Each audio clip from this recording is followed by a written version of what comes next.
Welcome to Japan True Stories. Tonight, a quiet story from Japan. Settle in. There are feelings that bloom without warning and others that smolder quietly for years, waiting through many ordinary seasons until they finally find a voice. Rest now. Somewhere in the middle of a quietly ordinary life, there is a season when things begin to shift, so gradually at first that you almost miss it, the way the light changes in October without announcing itself, and one morning the room simply looks different.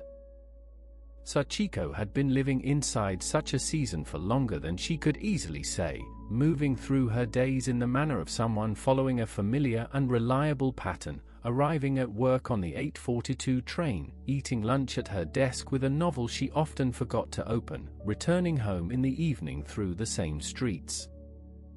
She was 34 years old, married for 7 of those years to a man named Kenji, and they lived together in a small apartment in the quieter outer wards of the city, where the streets widened a little between the buildings and the neighbors still nodded to each other on the stairs.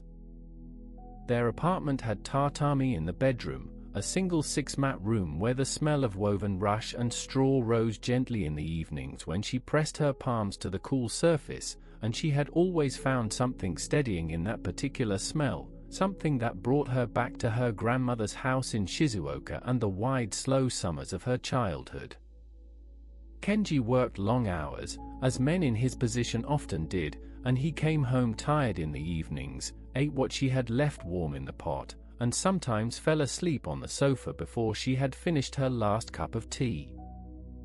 There was nothing cruel in any of this, nothing sharp or deliberate, only the slow accumulation of quiet evenings, of meals eaten with the television murmuring in the background, of weekends that passed pleasantly enough but without any particular moment that one might hold up later and call remarkable.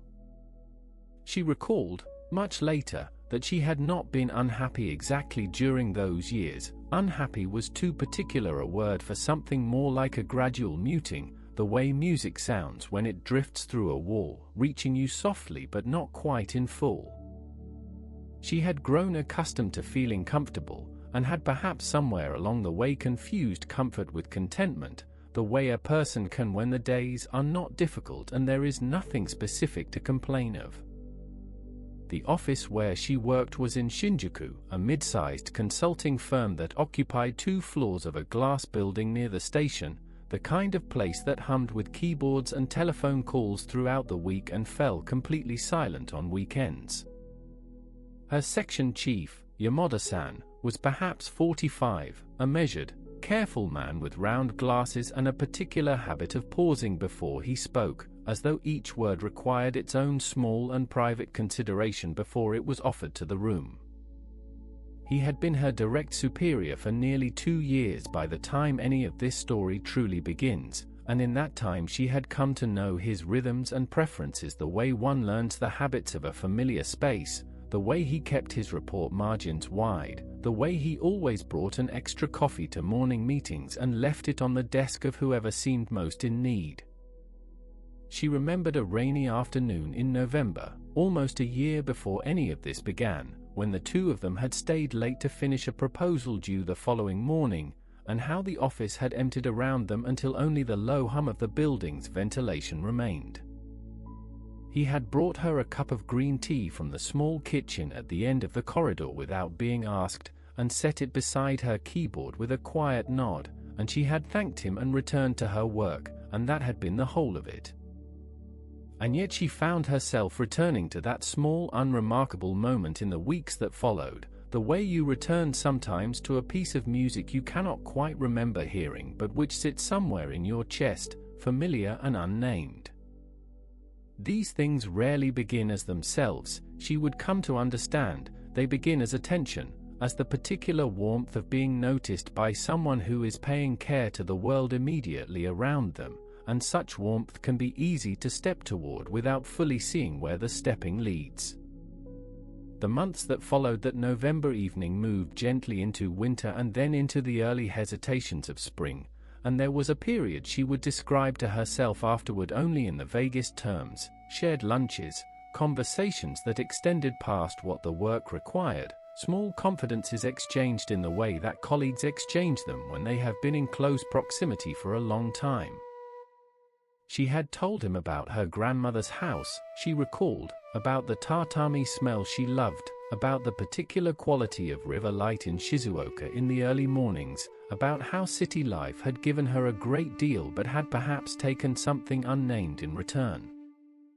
He had listened with that familiar pause before responding, his glasses catching the office light, and he replied softly that he understood what she was trying to describe, that there were parts of a life that the forward motion of practical things tended to leave behind, like a coat forgotten in a borrowed room. She had found this a gentle and precise way of naming something she had not quite managed to articulate herself, and she carried the phrase with her through the days that followed, turning it quietly over in the manner of someone who has received an unexpected gift. The affair, and she would use that word eventually, plainly and without euphemism, because she felt she owed that honesty to herself if not always to others, did not announce itself with any ceremony or particular moment of decision, but arrived the way certain seasons arrive, at the exact moment you have stopped expecting them. She was not a careless person, nor was she given to self-deception. The part of her that understood precisely what was happening sat at a small, clear distance from the rest and noted the facts without comment, the way a careful witness does. They met after hours, sometimes with the framing of remaining work, and sometimes without any framing at all, and the city moved around them in its usual indifferent fashion, the trains keeping their schedules, the lights changing at every corner, the rain arriving and departing according to its own unhurried plan.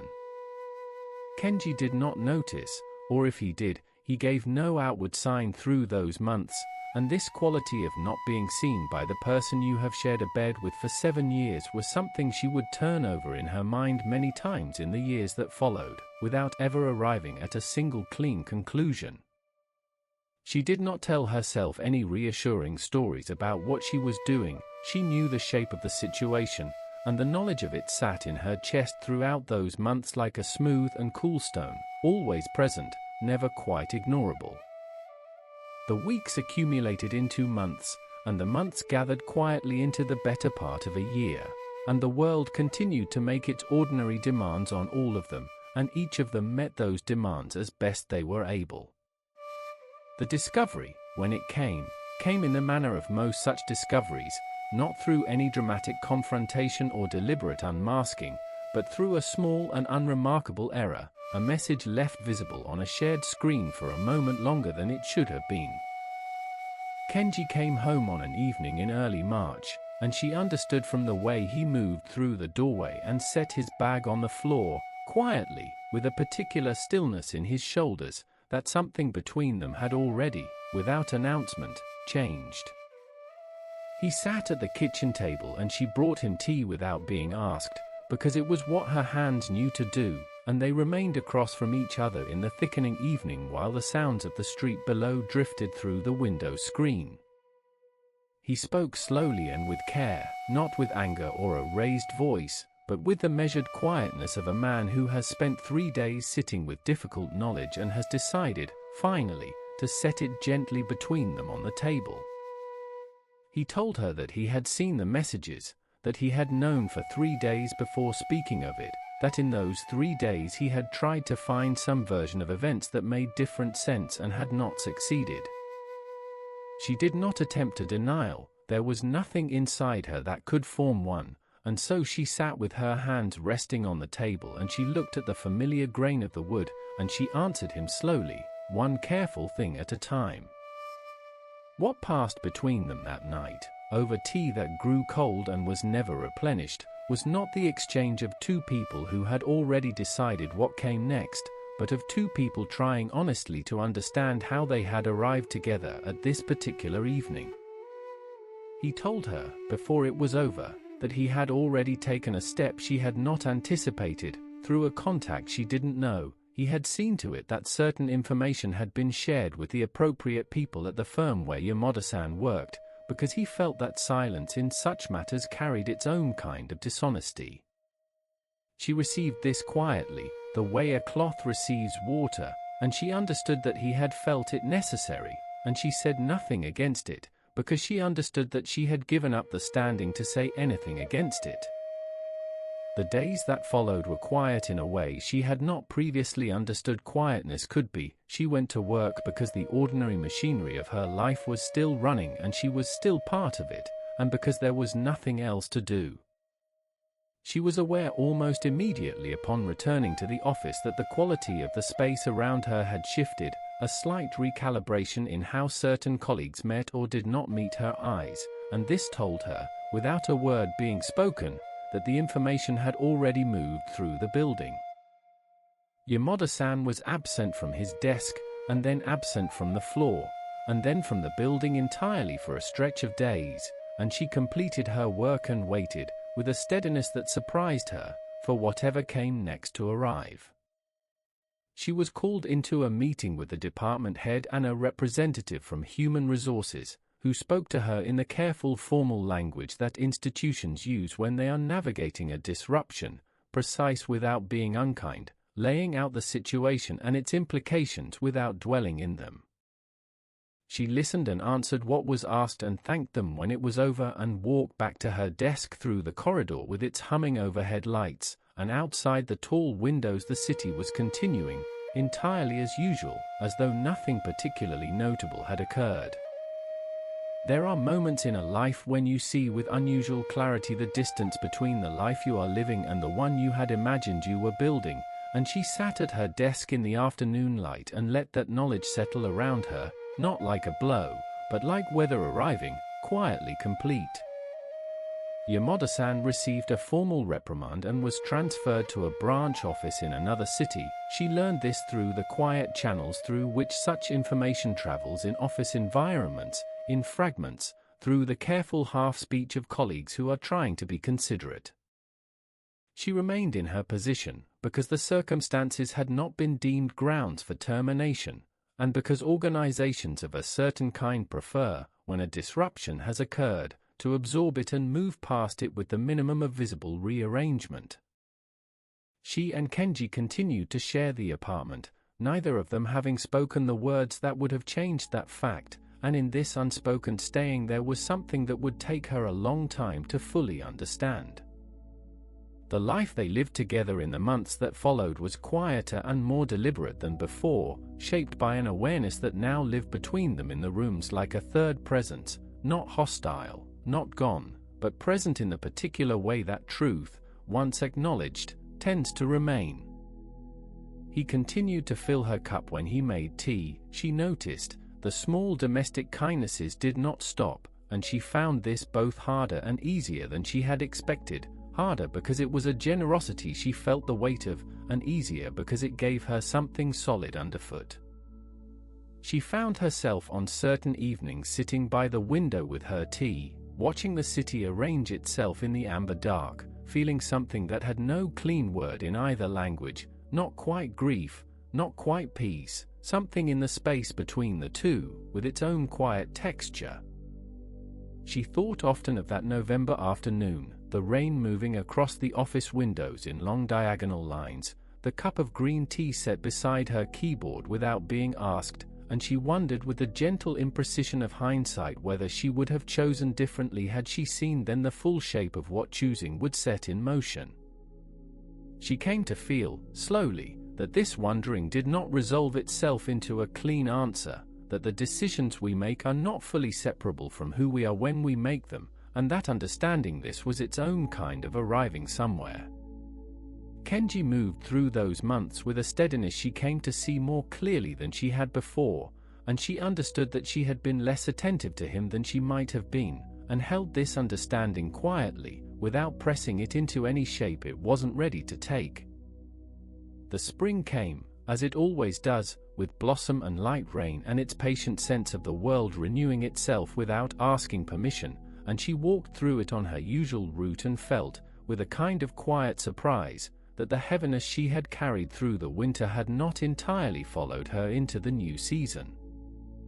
There is no tidy ending to a story like this one, no single moment at which the accounting is settled and the people in it emerge into uncomplicated clarity, because lives do not arrange themselves so neatly, and this life was no different from most others in that regard. What remained, when time had done its slow and unremarkable work, was something more like a changed landscape than a concluded story: the same apartment, the same tatami smell on autumn evenings, the same rain on the same windows, but a different quality of awareness inside them. She and Kenji would, in the years that followed, find their way to something that was not the marriage they had had before. That earlier version had been comfortable in its quietness, and she had somewhere confused comfort for wholeness, but something shaped more honestly, the way a mended thing is shaped differently than before the mending, and sometimes stronger in the places where it was repaired. The tatami still held its smell on evenings when the windows were left open and the autumn air moved through the room, and she still pressed her palms to it sometimes and felt that grounding, steady continuity, that sense of something persisting beneath the changed surface of things, anchoring what remained. She came to believe, eventually, that the most honest account she could give of what had happened among all of them was not one of villains and victims, but of people who had wanted things they could not quite name and had reached for them in ways that caused harm, and had then lived slowly forward with that knowledge, each in their own fashion. The city went on in its patient and inexhaustible way, the trains keeping their schedules, the lights coming on at dusk, the rain arriving in autumn and the blossom in spring, and she moved through it all with a quieter step than before, and this feeling, over time, had something in it that resembled grace. And that, perhaps, is where the first part of her story rests for tonight, not in the weight of what fell apart, but in the longer and quieter time that followed, in the rooms that held, and in the small persistent warmth of a cup of tea set gently beside someone without being asked. Outside, the rain was moving softly over the city in long slow lines, the kind that arrives in autumn without announcement and stays through the night, and somewhere in a small apartment in the outer wards of Tokyo, a light was on in a window, warm and amber against the surrounding dark. And so we leave that hallway behind, letting it dissolve quietly, the way a dream loosens its edges as the night deepens. There is no hurry here. If you need to shift, to settle a little deeper into the warmth around you, please do. Take one slow breath in, and let it go without any effort at all. The stories will wait for you. Our next story takes us to a quiet patience that took years to ripen, a kind of stillness that grew slowly, in the background of ordinary life, until one day it simply became clear. There is something restful in that kind of waiting. Let it carry you forward, gently, whenever you are ready. Somewhere in the middle of a life that had once seemed ordinary and well settled, a man named Takashi found himself sitting in a waiting room, watching the light change slowly through a narrow window, and wondering, in a calm and distant way, how it had come to this.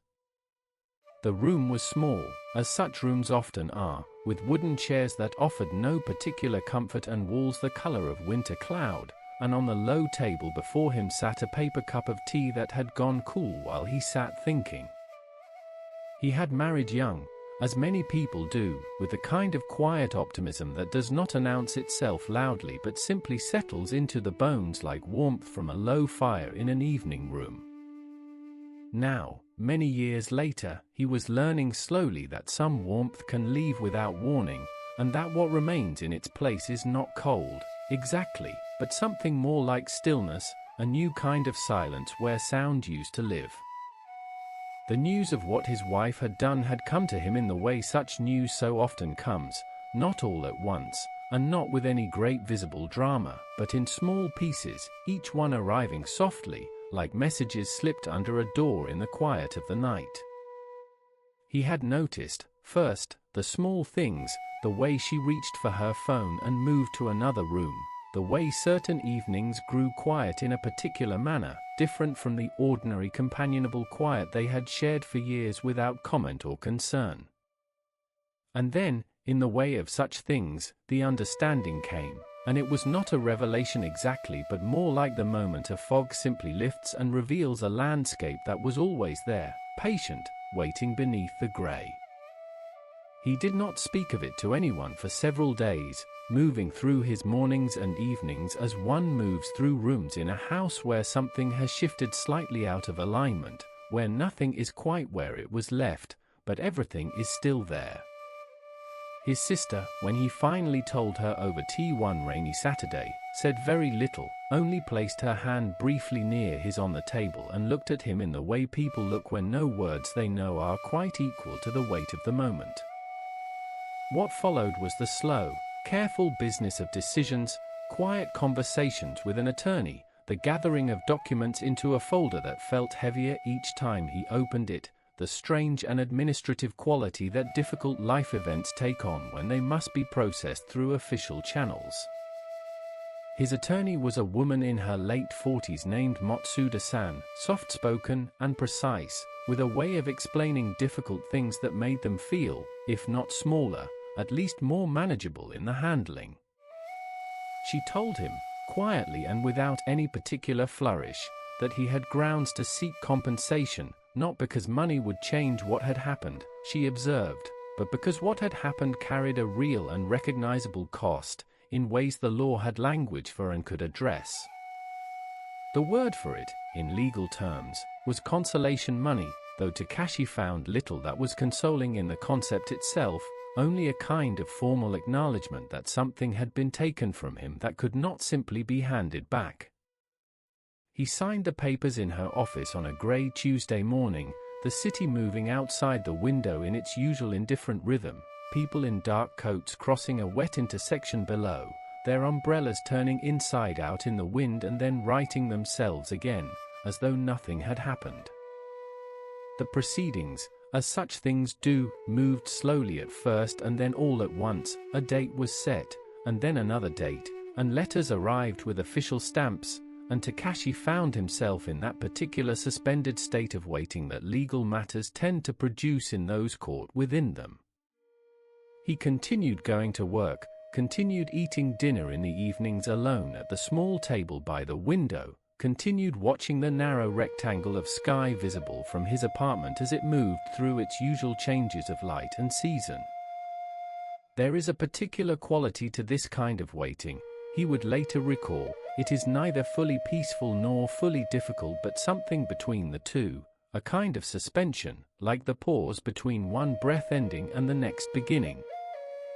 The day of the hearing arrived on a morning that was cool and overcast, the clouds sitting low over the city in the way they do in early autumn, the air carrying that thin, clean smell of rain that has gathered but not yet chosen to fall.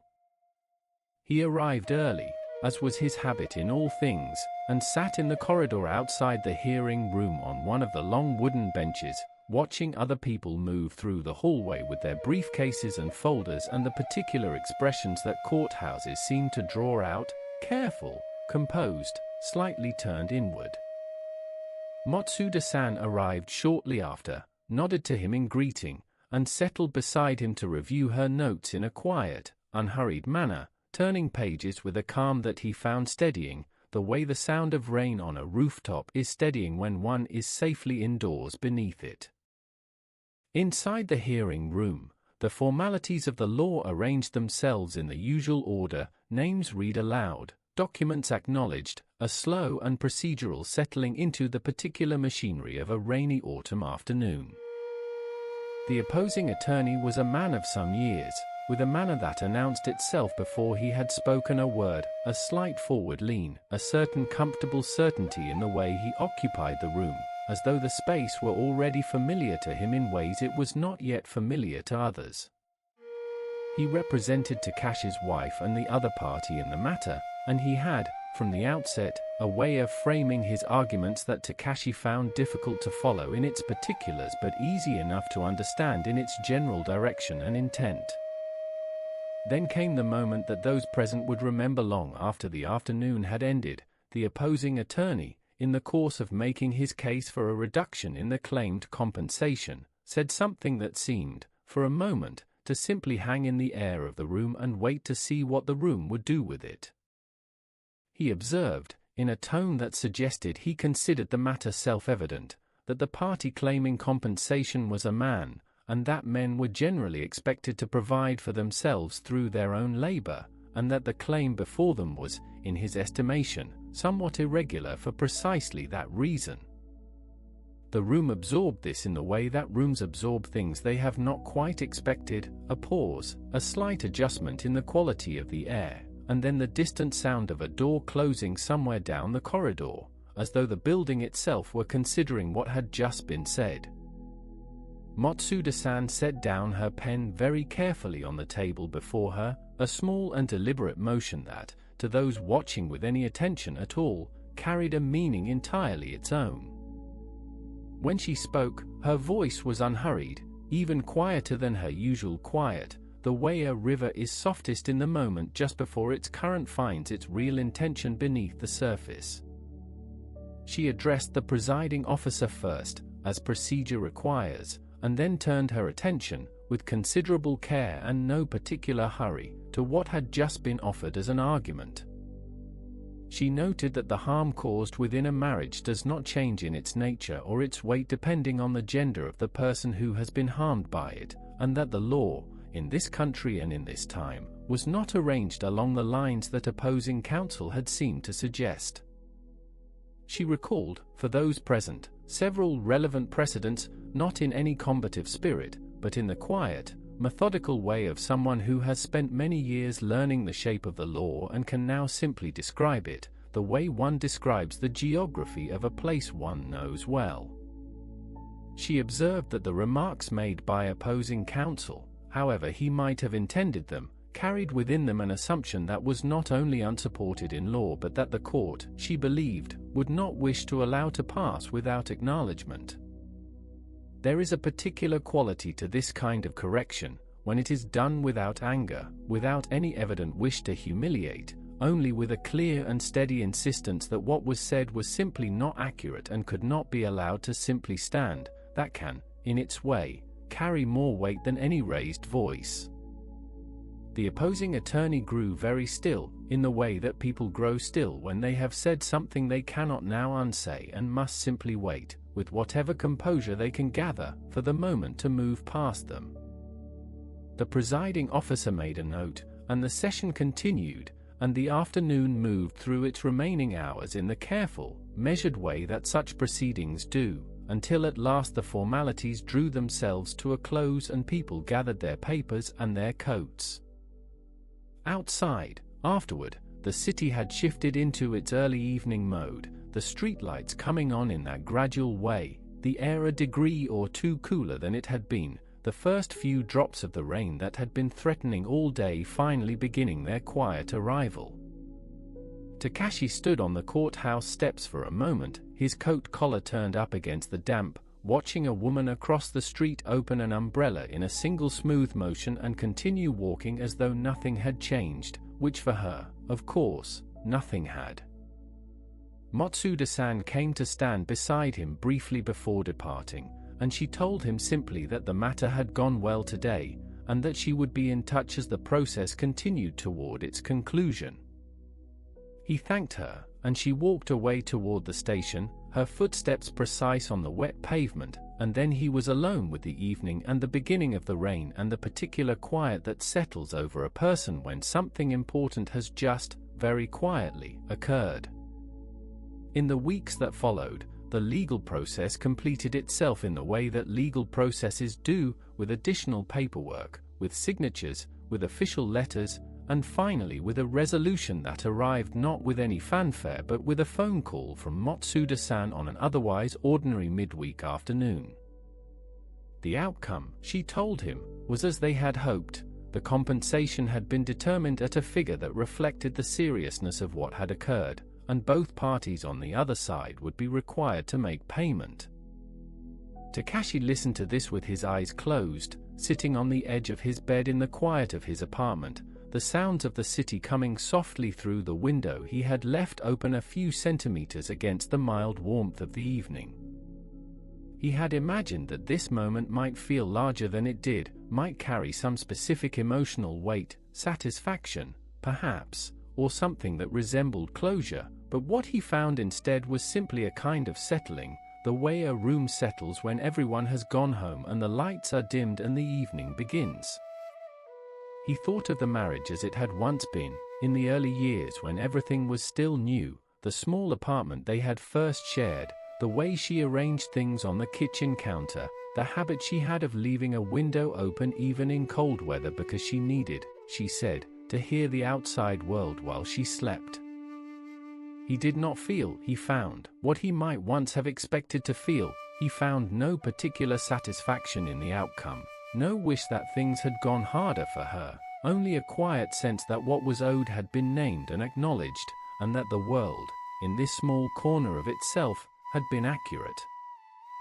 There is a difference, he had come to understand over these long months, between justice and the other thing, the harder, colder feeling that sometimes wears its name, and the difference is real, even if it is not always dramatic. One is about accuracy, about the world agreeing that something happened and had weight, and the other costs more than it ever returns. He had wanted only the first thing, he realized. Only that. As autumn deepened over the city and the nights came earlier each week, Takashi found that his evenings had begun to take on a different quality, quieter, yes, but also more entirely his own, in a way he was slowly, carefully learning to inhabit rather than simply endure. He cooked simple things for himself, the way he had cooked in the years before he was married, rice and grilled fish and miso warming in a small pot on the stove, the sounds and smells of it filling the kitchen in a way that felt, after a time, less like the presence of absence and more like a kind of modest peace. His sister came to dinner one evening in November, and they ate together at the low table while the rain moved steadily through the city outside, and she did not ask him about the proceedings or how he was managing, only told him about her own life, her children, the small and ordinary absurdities of her week. He was grateful for this, for the way she simply treated the evening as an evening, and him as himself, and let the harder things rest in the place where they had finally come to rest, without requiring them to be lifted up again and examined. Winter arrived slowly that year, the cold coming in gradual increments, the first frost appearing one morning on the rooftops visible from his window and then disappearing by midday as the sun found its low winter angle and warmed the city back to grey. He had taken to walking in the early evenings, just as the shops were beginning to light up and the streets were filling with people heading home, and he found in these walks something that functioned as its own kind of restoration, the simple fact of movement, of cool air, of the city continuing its business without asking anything particular of him in return. On one such evening he passed the courthouse where the hearing had taken place, its windows lit from within, a few figures moving through the corridor he still recognized, and he walked past it the way one walks past a place that was once significant and has since become simply a building in the city again, part of the ordinary inventory of streets. The opposing attorney's words had receded by then into something more like a small artifact than an injury, a remnant of a certain kind of thinking that the world was, however slowly, moving away from, and that the quiet afternoon in that hearing room had, in its modest way, helped to move a little further along. He found himself thinking, in those winter weeks, about the way ordinary life persists through everything, the way the trains continue to run on their schedules, the way the convenience store lights stay on through the whole of the night, the way people continue to line up at the ramen counter in the cold and steam rises from the bowls and the evening moves on its way regardless.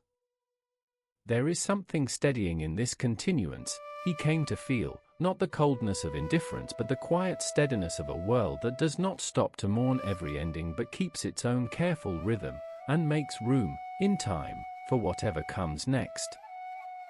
He did not yet know what came next for him, that was still entirely ahead, unwritten, open in the way that endings always leave the future a little open behind them.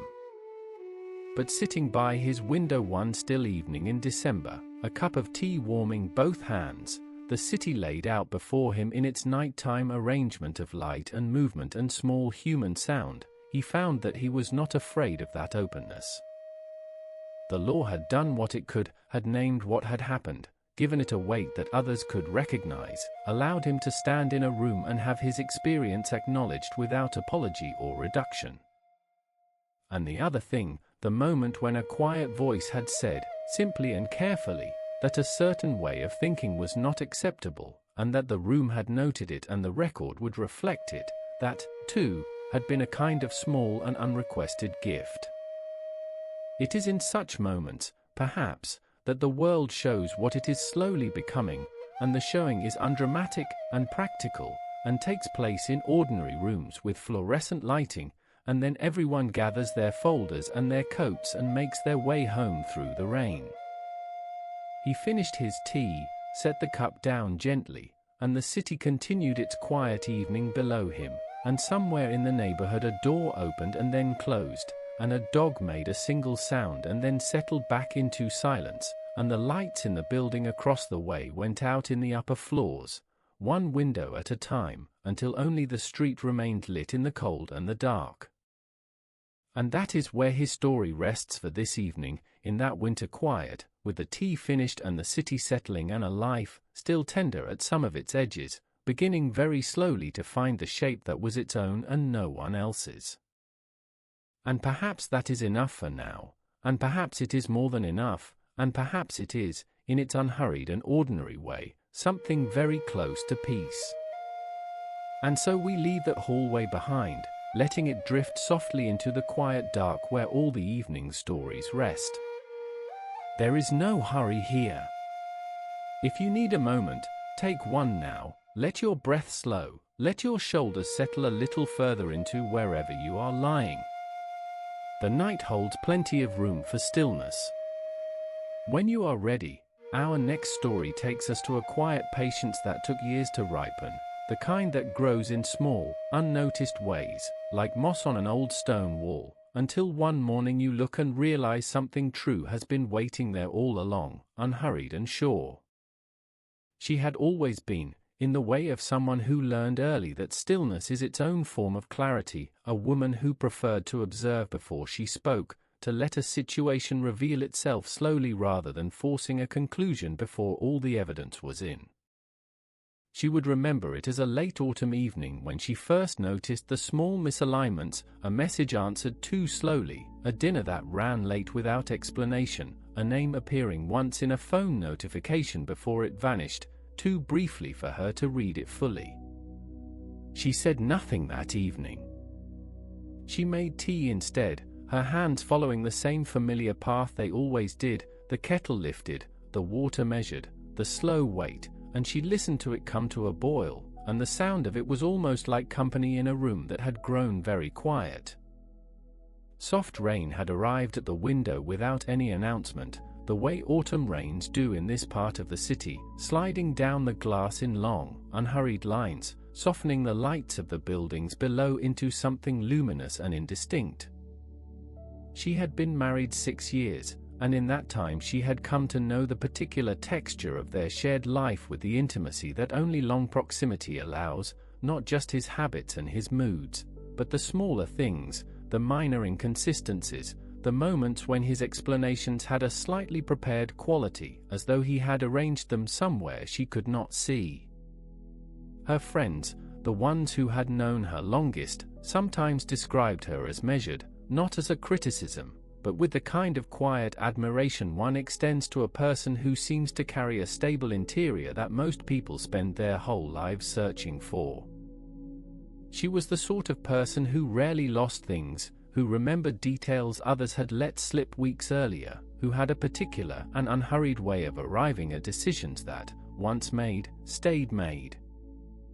And so, as the weeks following that first autumn evening accumulated their small accumulations, a receipt she came across folded in a jacket lining, a series of messages she happened to see when the phone screen lit on the kitchen counter, the growing sense that certain answers were arriving already composed, already arranged, in a way that honest answers rarely are, she did not, as some might have done, react at once. She observed, and she took notes. Pause? Not dramatic notes, not the kind written in anger, but the careful, methodical kind, dates and times and small inconsistencies, the kind of records a person keeps when they are trying to understand the full shape of something before deciding what to do with it. All the while, she continued to make dinner and fold laundry and ask about his day in exactly the voice she had always used, moving through the apartment with the same unhurried ease, and if something had shifted behind her eyes during those weeks, something that had grown very still, very watchful, he did not seem to notice it. Or perhaps he noticed and chose not to look too carefully, the way people sometimes do when they sense that a question, once asked, cannot be recalled. Her sister had described her once, many years ago, as a person with a very long patience and a very clear memory, two qualities, her sister had observed with affection, that could be either a great comfort or a considerable inconvenience, depending entirely on which side of them you found yourself standing. The weeks passed, and the autumn deepened, and the rains came with greater frequency, and she continued to move through her days in this patient, doubled way, the surface of the household entirely unchanged, and everything beneath it being quietly, carefully examined. She called her mother one Sunday afternoon and spoke about ordinary things, the weather, a recipe, the slow progress of a potted plant she kept near the kitchen window, and her mother, who had known her daughter for longer than anyone, asked simply whether everything was all right.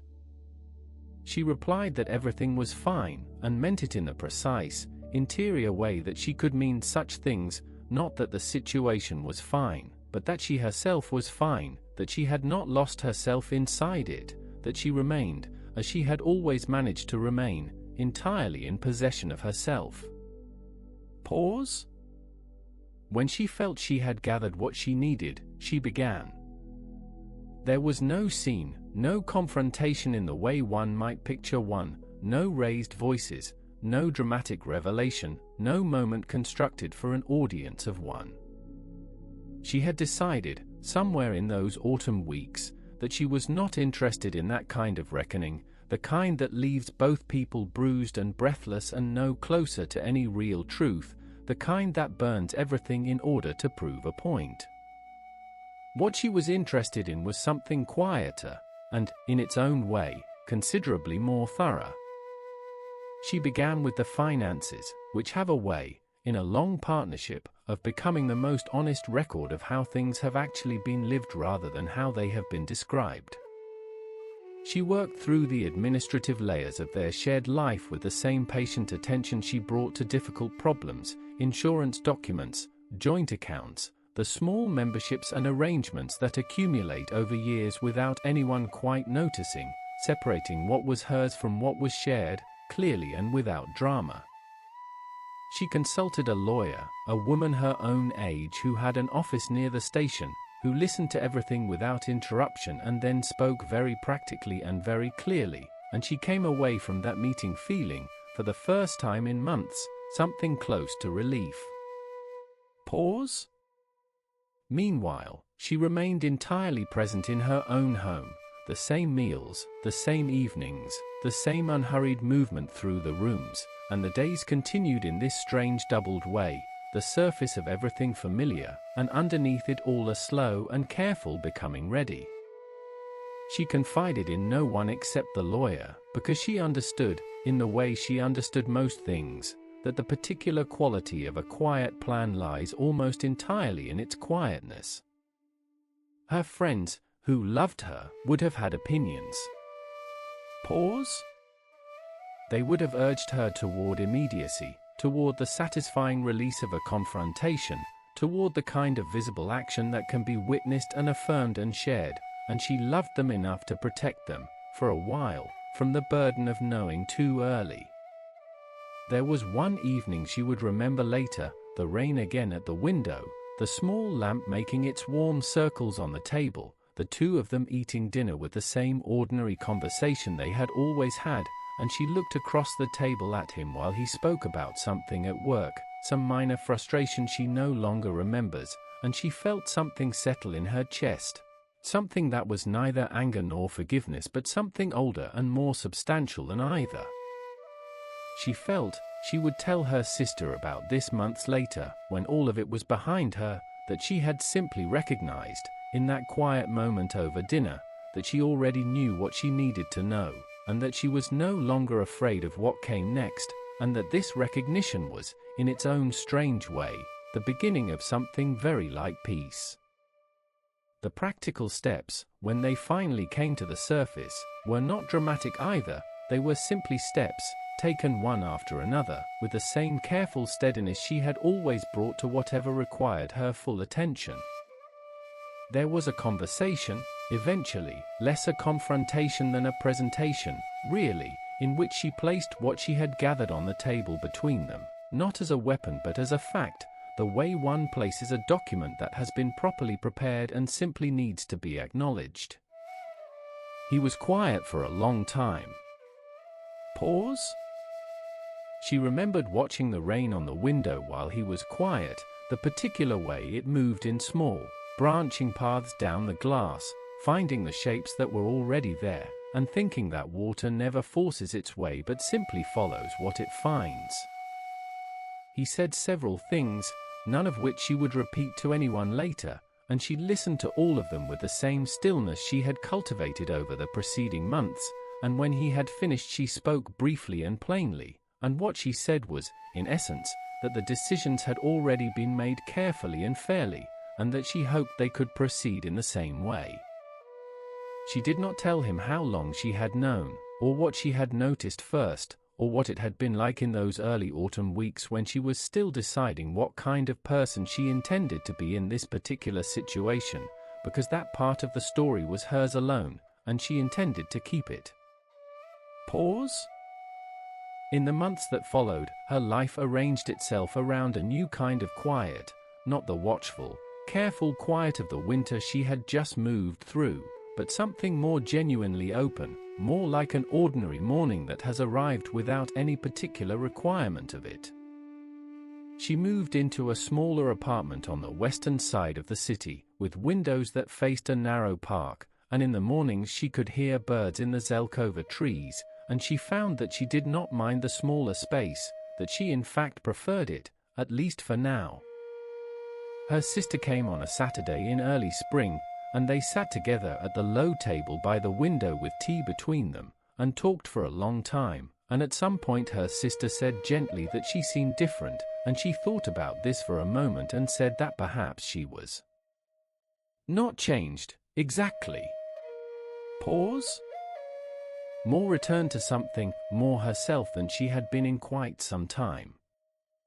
She had planted a small succulent on the windowsill, in a ceramic pot she had chosen for herself, a quiet grey, and she watered it on Sundays and watched it put out a new small leaf over the course of several weeks, and she found this slow fact unremarkable and genuinely lovely in equal measure. The divorce was finalized on a morning in spring, when the cherry blossoms outside the courthouse had already begun to fall, the petals moving in the mild air with that lightness they have, that suggestion of something released rather than lost. She had dressed carefully that morning, not for anyone in particular, but for herself, in the way she had always done things for herself when she was most fully present in her own life. She signed what needed to be signed with her usual hand, steady and legible, and then she walked out into the mild air and stood for a moment on the steps, watching the petals drift past, and she felt the sun, which had been absent for several days, arrive with a certain soft persistence on her face. She thought about her mother, and about her sister, and about the small succulent on the windowsill at home, putting out its slow new leaf. She thought about the 6 years, not with bitterness, which she had spent carefully, in small amounts, over the preceding months, and with which she was finished, but with something closer to a clear recognition that the years had been real, that what she had lived inside them was genuinely hers, that nothing was wasted simply because it had ended. Pause? There is a Japanese word for the bittersweet awareness that beautiful things do not last, the particular kind of appreciation that arises not despite impermanence but because of it, that allows a person to look at falling petals without looking away. She was not sure, standing on those steps in the mild spring morning, that she had arrived at that kind of acceptance yet, or even that she was certain what such acceptance was supposed to feel like from the inside. But she noticed that she was not in any hurry, and that the morning was very mild, and that the cherry trees were doing what cherry trees always do in April, entirely regardless of what is happening to the people who stand beneath them, and she found something steadying in this, something almost kind. Her friends, when she told them what had happened, responded with warmth and with an indignation on her behalf that she received gently, the way she received most things now.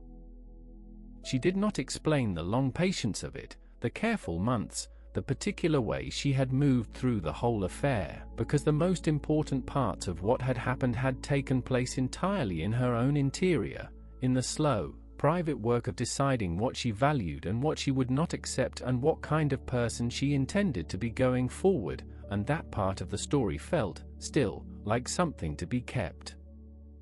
What she told them, when asked, was simply that she was all right, and that she had made her decisions carefully, and that she was looking forward rather than backward.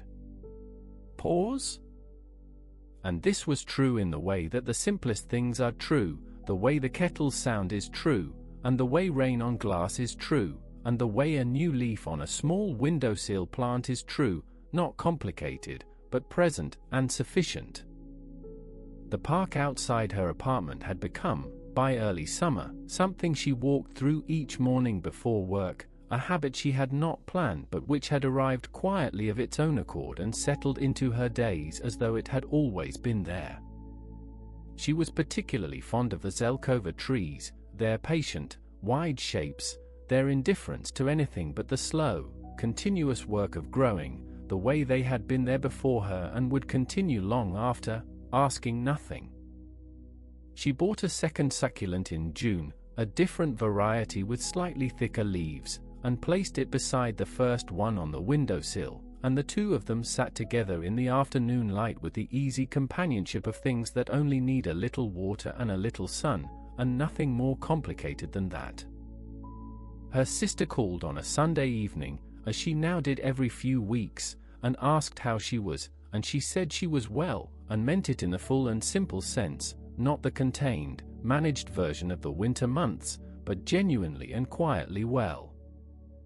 And somewhere in the city, near or far, it did not particularly matter to her anymore. The man she had married was living whatever life his choices had arranged for him, and she found, examining this knowledge with a kind of mild attention, that she wished him no particular harm. Not because she had forgiven him in any formal or deliberate sense, she was not certain that forgiveness was exactly the word for what she had arrived at, but because she had stopped carrying the weight of what had happened in any place that hurt her, and the absence of that weight felt, on most mornings, something very much like freedom. Pause? Autumn came again, as it always does, and with it the familiar rains and the particular smell of wet pavement in the cooling air and the sound of the city settling into its quieter, darker register. She made tea one October evening, the same practice motion, the same wait for the kettle's slow ascent toward boiling, and she stood at her window and watched the rain cross the city below, the lights of it blurred and multiplied and softened by the wet glass, and she thought that she had come to genuinely like this small apartment, not merely to tolerate it, but to prefer it, to feel at home in it in a way that surprised her a little, and then did not.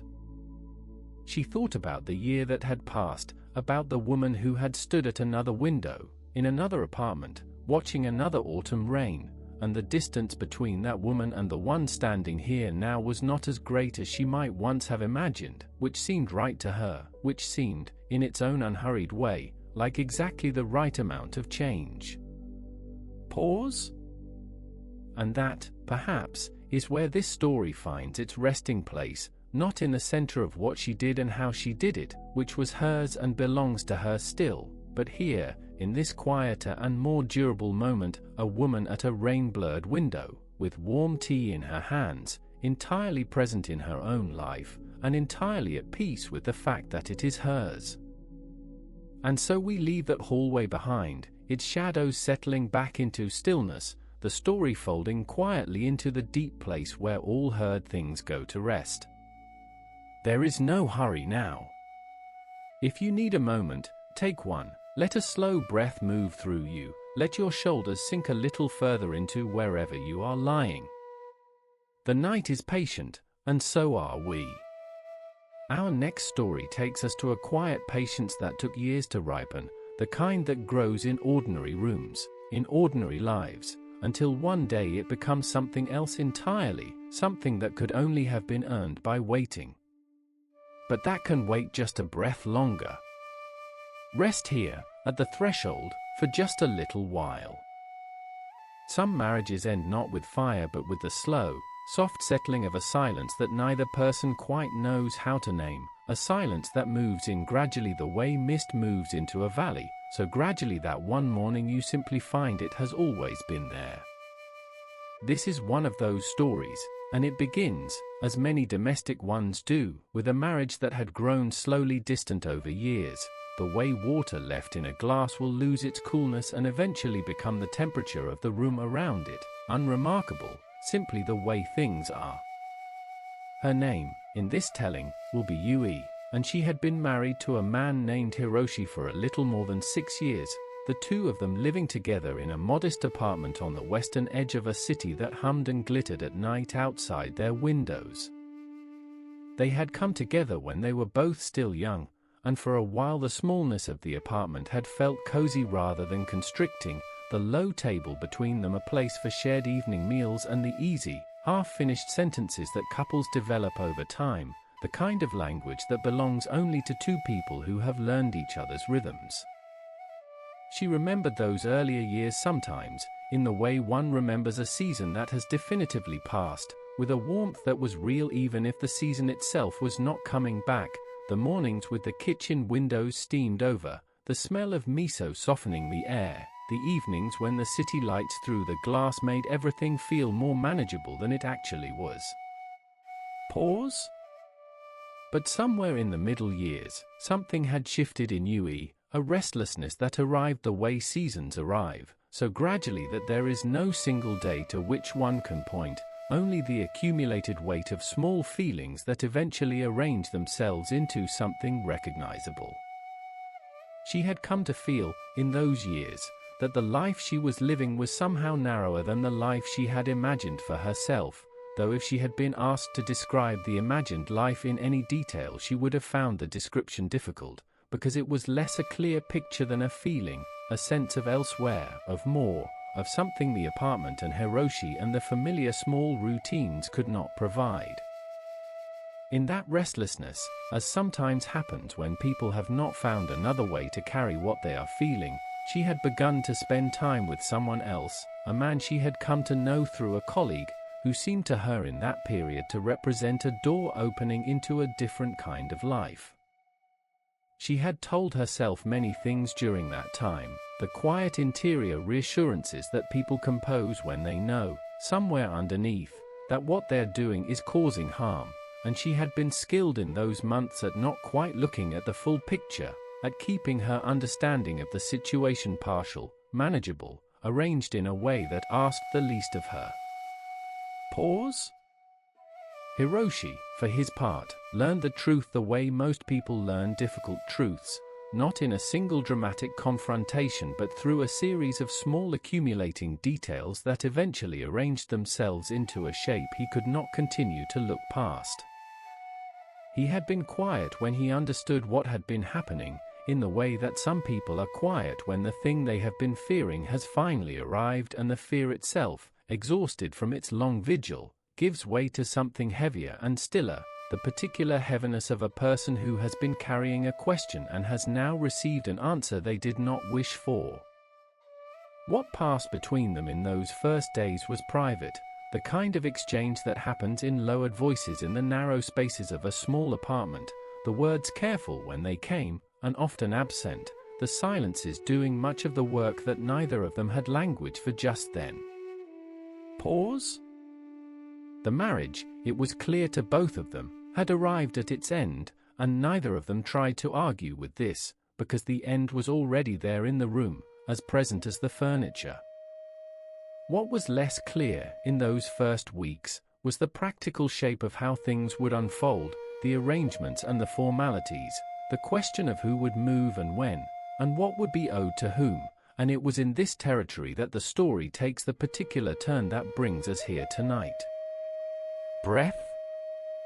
There was, in the way Yui had come to understand her own position, a certain deep and sincere misreading of the landscape she now inhabited, a misreading that she herself was not aware of as a misreading, having arrived at it through some combination of incomplete information and the very human gift for believing what one needs to believe.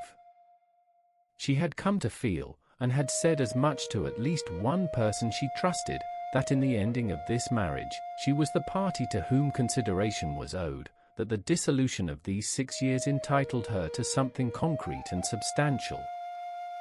Whether she had spoken to someone who misled her, or whether she had heard only the parts of an explanation that confirmed what she already wanted to believe, or whether the misunderstanding had grown from her own private reasoning, the precise origin of it was not entirely clear, but its effects were clear enough. Pause? She had formed a request, and the word she used for it in her own mind was probably not request but something more like acknowledgement, a recognition of what she was fairly owed. What she asked for was a new home, not the rented apartment that would simply be returned to its landlord, but a proper residence, a home that would be settled upon her as part of what she understood to be her due in the dissolution of the marriage.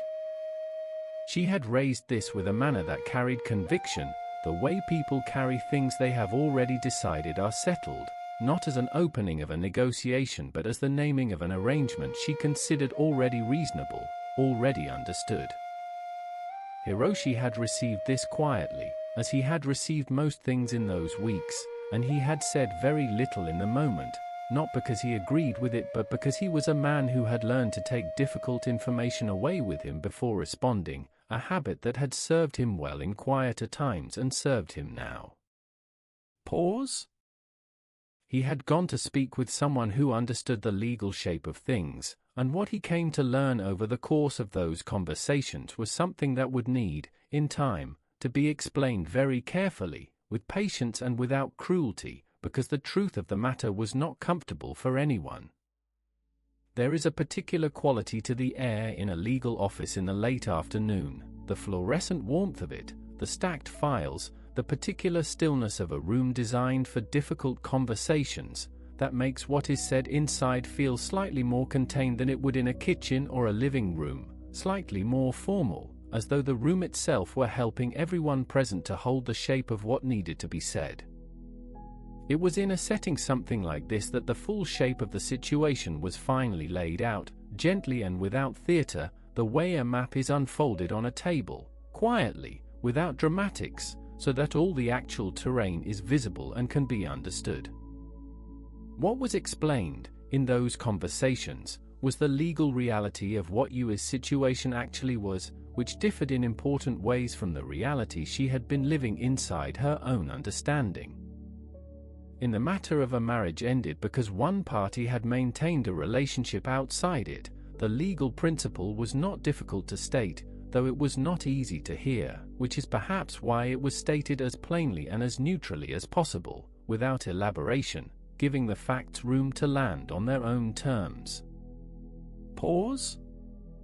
The person who had conducted the outside relationship was not, in the eyes of the relevant law, the party to whom compensation was directed. The explanation was given with the kind of measured patience that good professionals bring to difficult moments, not unkindly, but without softening the information beyond what was accurate, because the facts themselves did not move regardless of how one stood in relation to them, and any softening would have been a disservice to everyone involved. Yui had listened to this, and those present recalled her expression moving through several distinct stages, the first being a kind of flat refusal of the information, a brief moment of simply not accepting the shape of what was being said, followed by a reaching for some alternative interpretation, some angle from which the picture might look different, followed finally by something quieter and much harder to describe, the slow and unwilling movement toward recognition, like a person coming gradually awake. Pause?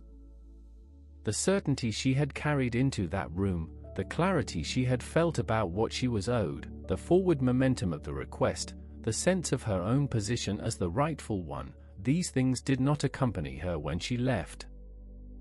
What accompanied her instead was something smaller and more accurate, a revised understanding of where she stood, which was not where she had believed herself to be standing.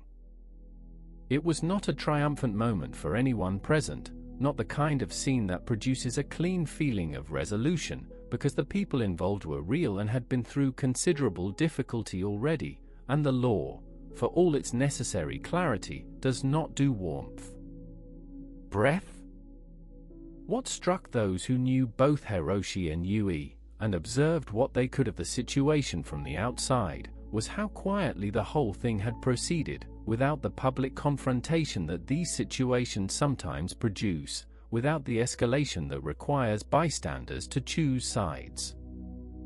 There had been no raised voices in the hallway, no overheard argument that reached the neighbors, no scene in a public place, just the long, interior unwinding of something that had once been held together by the ordinary adhesive of shared time, and the subsequent, equally quiet business of taking it apart.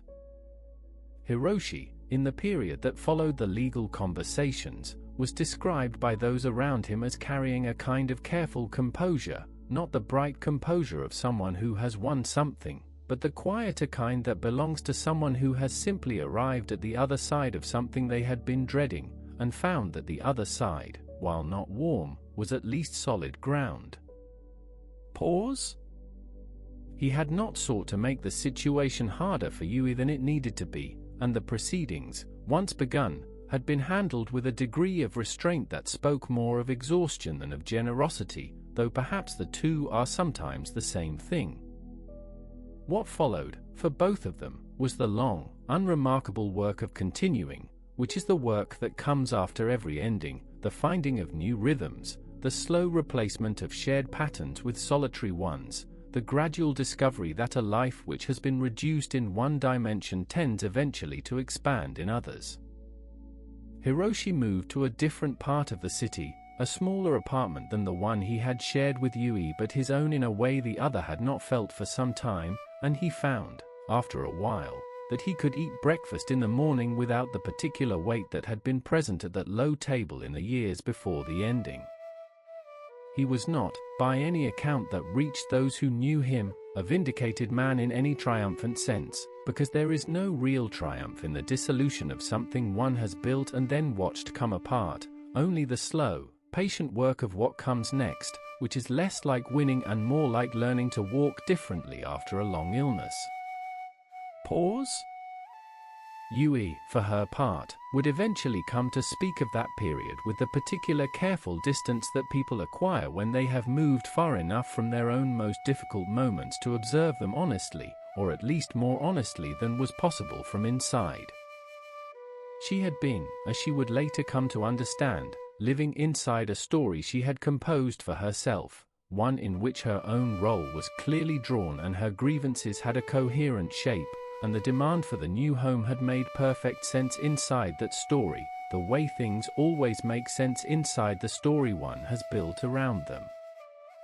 The difficulty was that the story had not matched the one the law recognized, or the one that Hiroshi had been living, and the gap between her interior account and the external one was wider than she had known. Pause? This is not, as observations go, a rare one, and it is perhaps worth naming without judgment, because most people have spent time inside a version of events that turned out to be missing something, have carried a lamp that cast a particular light and trusted that light entirely, not knowing that the room looked different from other positions. There is a word in Japanese, hansei, which carries within it the practice of looking back at one's own actions with enough stillness and enough honesty to see them as they were, rather than as one wished they had been or needed them to have been, and it is a word that asks something real of a person, asks them to sit with what they find in that looking without immediately reaching for a more comfortable version. Whether Yui undertook that kind of looking, and what she found in it, is not something this story can say with certainty, because the interior life is private in exactly the way that apartments are private after their doors have closed, and what people arrive at in their quiet hours belongs to them alone. Pause? What can be said is that the apartment was vacated in the manner of all vacated apartments, the small accumulated objects of a shared life divided or discarded, the rooms returned to their bare condition, and two people walked out of the building on the same morning and moved in different directions, carrying whatever each of them had gathered from the 6 years and from the ending of the 6 years. The apartment was cleaned and repainted in the way that landlords clean and repaint between tenants, the walls freshened, the floor polished to a neutral brightness, and after a while a new tenant arrived, a young woman with potted plants and a kettle of her own, who arranged her things in the rooms without any knowledge of what had taken place there and without any reason to imagine it, standing in the afternoon light with her watering can, the city going on its ordinary way beneath her window. Pause? This is the nature of the rooms and the buildings that hold our stories, that they absorb what happens inside them and then release it, and the walls go on, unchanged in their structure if not in the invisible texture of what they have witnessed, and new lives arrive and rearrange the light. The low table was gone, replaced by something the new tenant had brought with her, and the paper screen that had filtered the evening light had been replaced in the repainting, and so the room offered nothing in the way of visible trace to anyone who did not already know what to look for.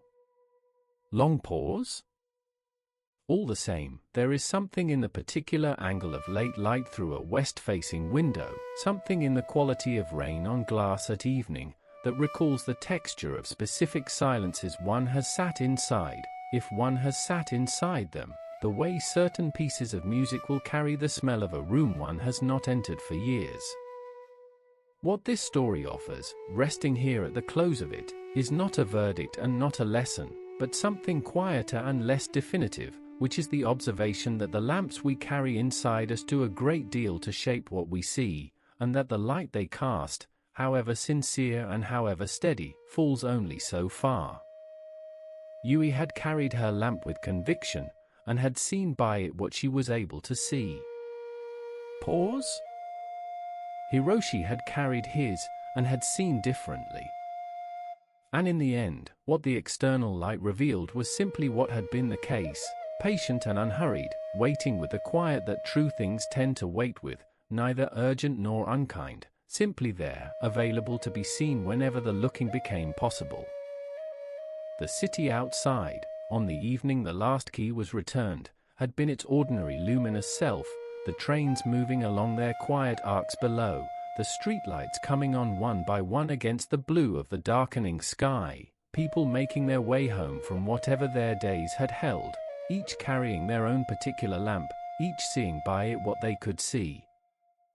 And the apartment stood empty for a little while, the way emptied rooms stand, with a stillness that is not quite silence and a readiness that is not quite expectation, simply open, simply waiting for whoever was coming next. Pause? And that, perhaps, is where this chapter settles for tonight, in the quiet after the arrangements have been made and the rooms have been returned, and two people have walked out into an ordinary evening and begun, each in their own direction, the slow and unremarkable and necessary work of finding out who they are now that the story they were living has come to its close. Rest now, if you are ready, and let all of it be still. And so we leave that hallway behind, letting it grow quiet and distant, like a room at the far end of a house you no longer need to visit tonight. There is no hurry now. If you like, you may take a slow breath here, in through the nose, and out, long and unhurried, your body settling a little deeper into wherever you are resting. The night holds plenty of time.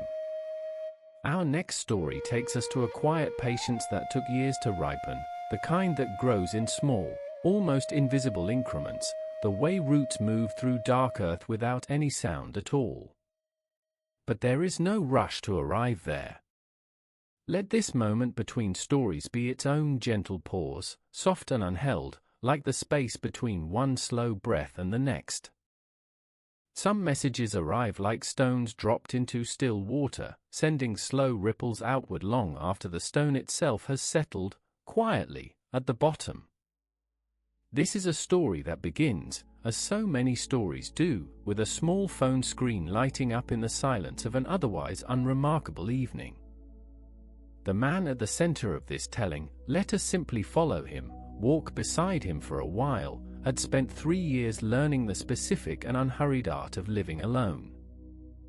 He had a narrow apartment in a part of the city where the streets bent softly at their corners and the vending machines hummed their low warmth through the dark hours of every season. He had learned, slowly and with something of an effort, how to move through a home without adjusting to another person's presence, how to sleep without the particular weight of accumulated silences pressing down against the dark. The divorce had not been clean in the way that people sometimes imagine endings can be clean, the way a line drawn through an account can make the numbers balance and the matter rest. There had been meetings in rooms with fluorescent lighting and a mediator who kept her hands folded on the table, who moved between them with the practiced neutrality of someone accustomed to sitting with other people's grief. He had paid what was asked of him, the settlement, the alimony, the formal acknowledgement that their marriage had closed on particular terms, and he had paid it without loudly expressed bitterness, which is a different thing from feeling none.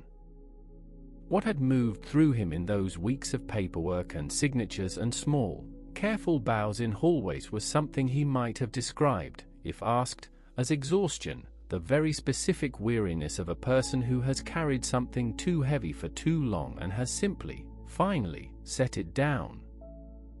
And so the years had passed, as years do, quietly and without ceremony, arranging themselves into a kind of ordinary peace.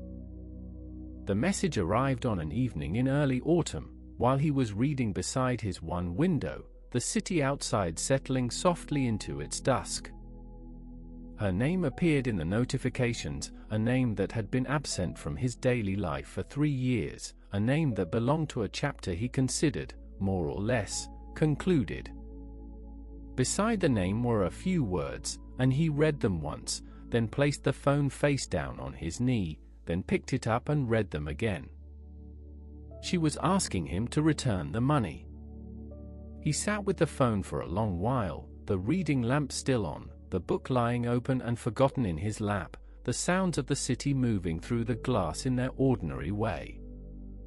What passes through a person in a moment like that is difficult to name with any precision, but it has something of the quality of weather shifting, of pressure changing in a closed room, the sensation that the ordinary atmosphere of life has been quietly, without warning, rearranged. He thought about replying with anger, which would have been understandable, and he thought about not replying at all, which would also have been understandable, and in the end he wrote back simply and asked where she was. She named a park near a station in the neighborhood where they had briefly lived together in the early years of the marriage, a small park he remembered only vaguely, bordered by apartment buildings and low trees. He told her he would come.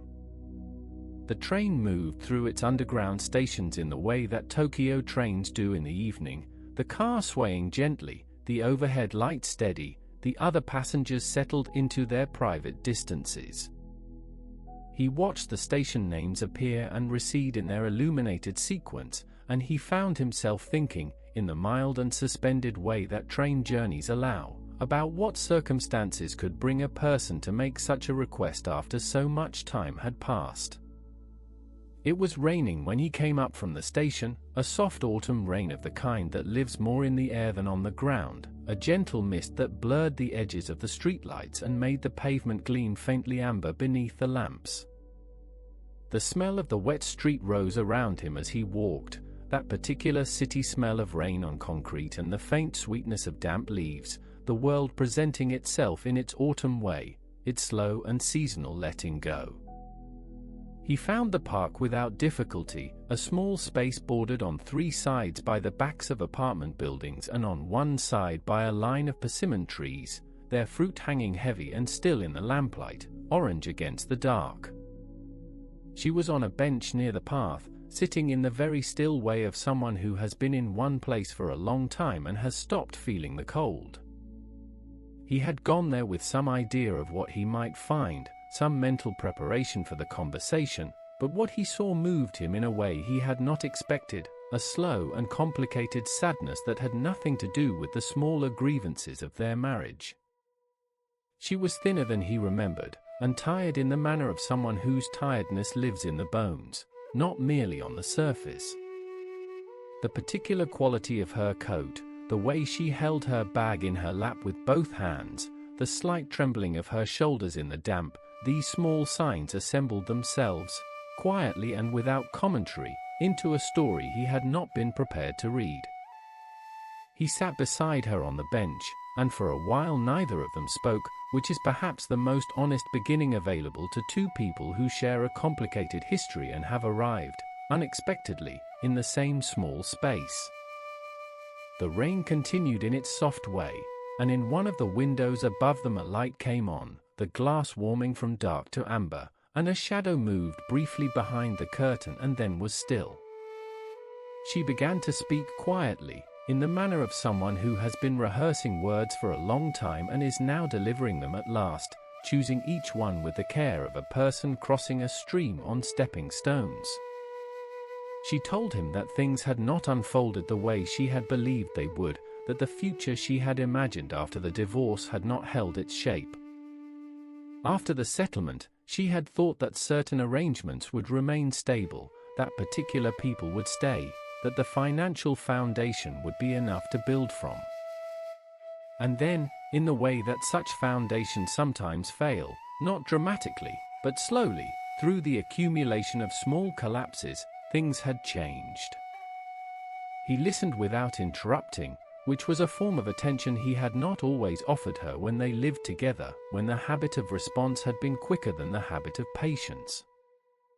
What took shape in the listening was a picture of 3 years in which things had gone quietly and persistently wrong in the particular way that financial difficulty works upon a life, not as a single blow but as a long, slow erosion. A job that ended, a new position that paid considerably less, a period of illness that cost her time and momentum and something of her confidence.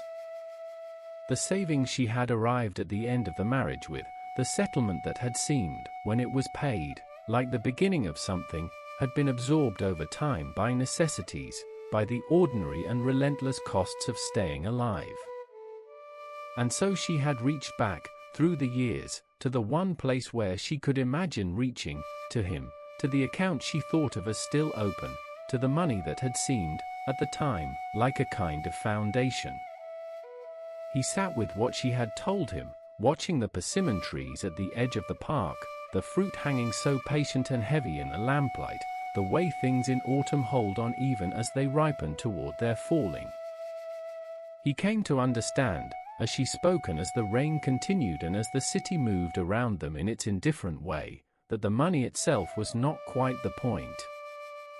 What she was asking for, in the way that people sometimes ask for one concrete thing when they need something that cannot be named so precisely, was a witness to the fact that her life had not gone according to plan, that the years had been genuinely hard, that someone who had once known her well could see that and acknowledge it. There is a particular quality to sitting in the rain beside a person you once chose and then, for reasons that were real and complicated, unchose, when the anger has mostly moved on but the history has not. It is not a comfortable place to sit, but it is, perhaps, one of the more honest ones available to us. He told her, gently, that he was not in a position to return the money, which was the simple truth, that his own years had been quiet rather than prosperous, that there was no large sum waiting to be returned. She received this without visible reaction, a stillness that suggested she had already understood this answer in some quiet part of herself before she had come, that the asking had been necessary even if the answer was not in doubt. And then something shifted, the way things sometimes do in conversations that have run through their most difficult section and arrived, unexpectedly, at a small clearing. She laughed. It was a small laugh, private and self-directed, the kind that comes from recognizing the particular absurdity of a situation, two people, a bench, the rain, this specific conversation, on this specific evening, 3 years after a chapter that was supposed to have ended. He found himself laughing too, quietly, and for a moment the distance between them contracted, and they were simply two people in a park in the autumn, and the old, heavy things felt very far away. She mentioned, after a while, her daughter, a child of about 2 years, staying with her mother tonight, a small girl who was, by her account, an unusually peaceful sleeper, which she seemed to find both a relief and a small miracle. When she described the child, her voice changed in a way that was unmistakable, a warmth arriving in the words that had not been present before, the way sunlight arrives when the clouds shift, not dramatic, just suddenly present. He found himself thinking that life distributes its gifts and its difficulties according to its own unhurried schedule, without much concern for what we would prefer or when we would prefer to receive them. That the same years which had been difficult had also given her this, a sleeping child, a mother willing to help, the love that moves through a parent toward a very young person like water finding its level. They sat together a while longer, and the conversation moved into easier territory, the way conversations do when the hardest thing has already been said. They spoke about the neighborhood, which had changed, a ramen shop that had been there when they lived nearby and was now a dry cleaner, a tree near the station that had been taken down the previous spring. The conversation moved through shared memory the way a hand moves through still water, disturbing the surface gently and then withdrawing, leaving things more or less settled. By the time they stood and went their separate ways, the rain had softened further, and the street beyond the park gleamed in the lamplight, the city reflecting itself in the wet pavement. He watched her walk away until the distance made the distinction between her and the rest of the evening unnecessary, and then he turned and walked toward the station. On the train home he sat with his hands loose in his lap and watched the stations return in their familiar sequence, the names arriving in their illuminated frames and then departing, and he turned the evening over slowly in his mind. He had gone expecting something, a confrontation, perhaps, a demand that would require managing, the particular discomfort of being asked to answer for something he had considered already resolved. What he had found was something quieter, sadder, and in its own way stranger, a reminder that the people we have shared our lives with do not stop moving through time simply because we are no longer moving through it beside them. The choices we make, the rooms we sit in with mediators and folded hands, the signatures we place on documents, all of these things continue forward into a future we do not share, arriving at destinations we could not have anticipated on the days we thought we were closing the account. The apartment received him quietly when he returned, its familiar small rooms cool and still, and he went to the kitchen and put the kettle on, the sound of it heating up a comfort in the silence. He stood at the window with his tea and watched the rain on the street below, the drops making their small brief circles on the surface of a puddle, each one arriving and spreading and then becoming part of the general quiet. He found himself thinking about the persimmon trees in the park, the fruit hanging in the lamplight, so patient in its ripening, holding on until the moment when holding on becomes, quite naturally, letting go. There is a particular kind of resolution that is not really resolution in the dramatic sense, not the return of what was taken, not the settling of every account to zero, but something more like the acceptance of open-endedness, the recognition that not every chapter closes cleanly when we expect it to. He did not feel, standing at his window with his tea, the particular satisfaction that the word revenge sometimes carries with it, the sense of a scale returning to level. What he felt was something more like the complex, foggy weather of genuine understanding, the recognition that her difficulty was real, that his inability to remedy it was also real, and that both of these things could be true without either of them being a verdict. That he had gone, and sat in the rain, and listened, without agenda, without preparing a counter-argument, without arriving already certain of what he would say, was perhaps the closest he had come, in some time, to acting like the person he preferred to be. He washed his cup and turned off the kitchen light and sat for a while longer in the quiet of the apartment, the rain continuing its soft conversation with the window, the city breathing through its long nighttime cycle of lights and trains and small movements in lit rooms. He thought that in the morning he might call his mother, a thing he had been meaning to do for some weeks, and that he might walk to work by a slightly different route, past the small shrine near the railway crossing where a stone fox sat in its ageless composure beneath the cedar trees. These were small thoughts, the ordinary kind that gather in the space left behind when something heavier has finally moved on, when the room of the mind has aired out a little and the ordinary things can settle again.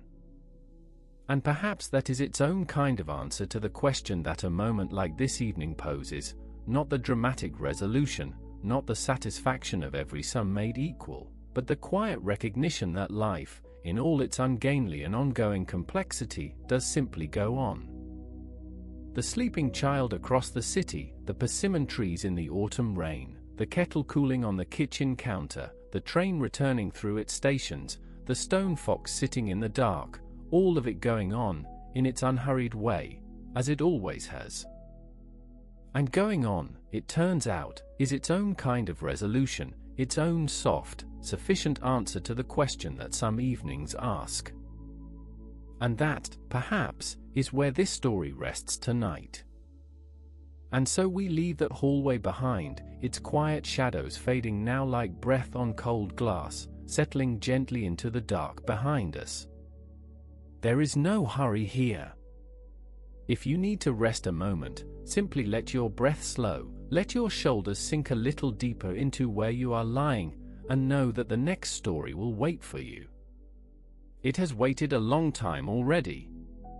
Our next story takes us to a memory of someone once loved, a name spoken softly in an empty room, a face half remembered the way faces are in that warm, dissolving space between waking and sleep.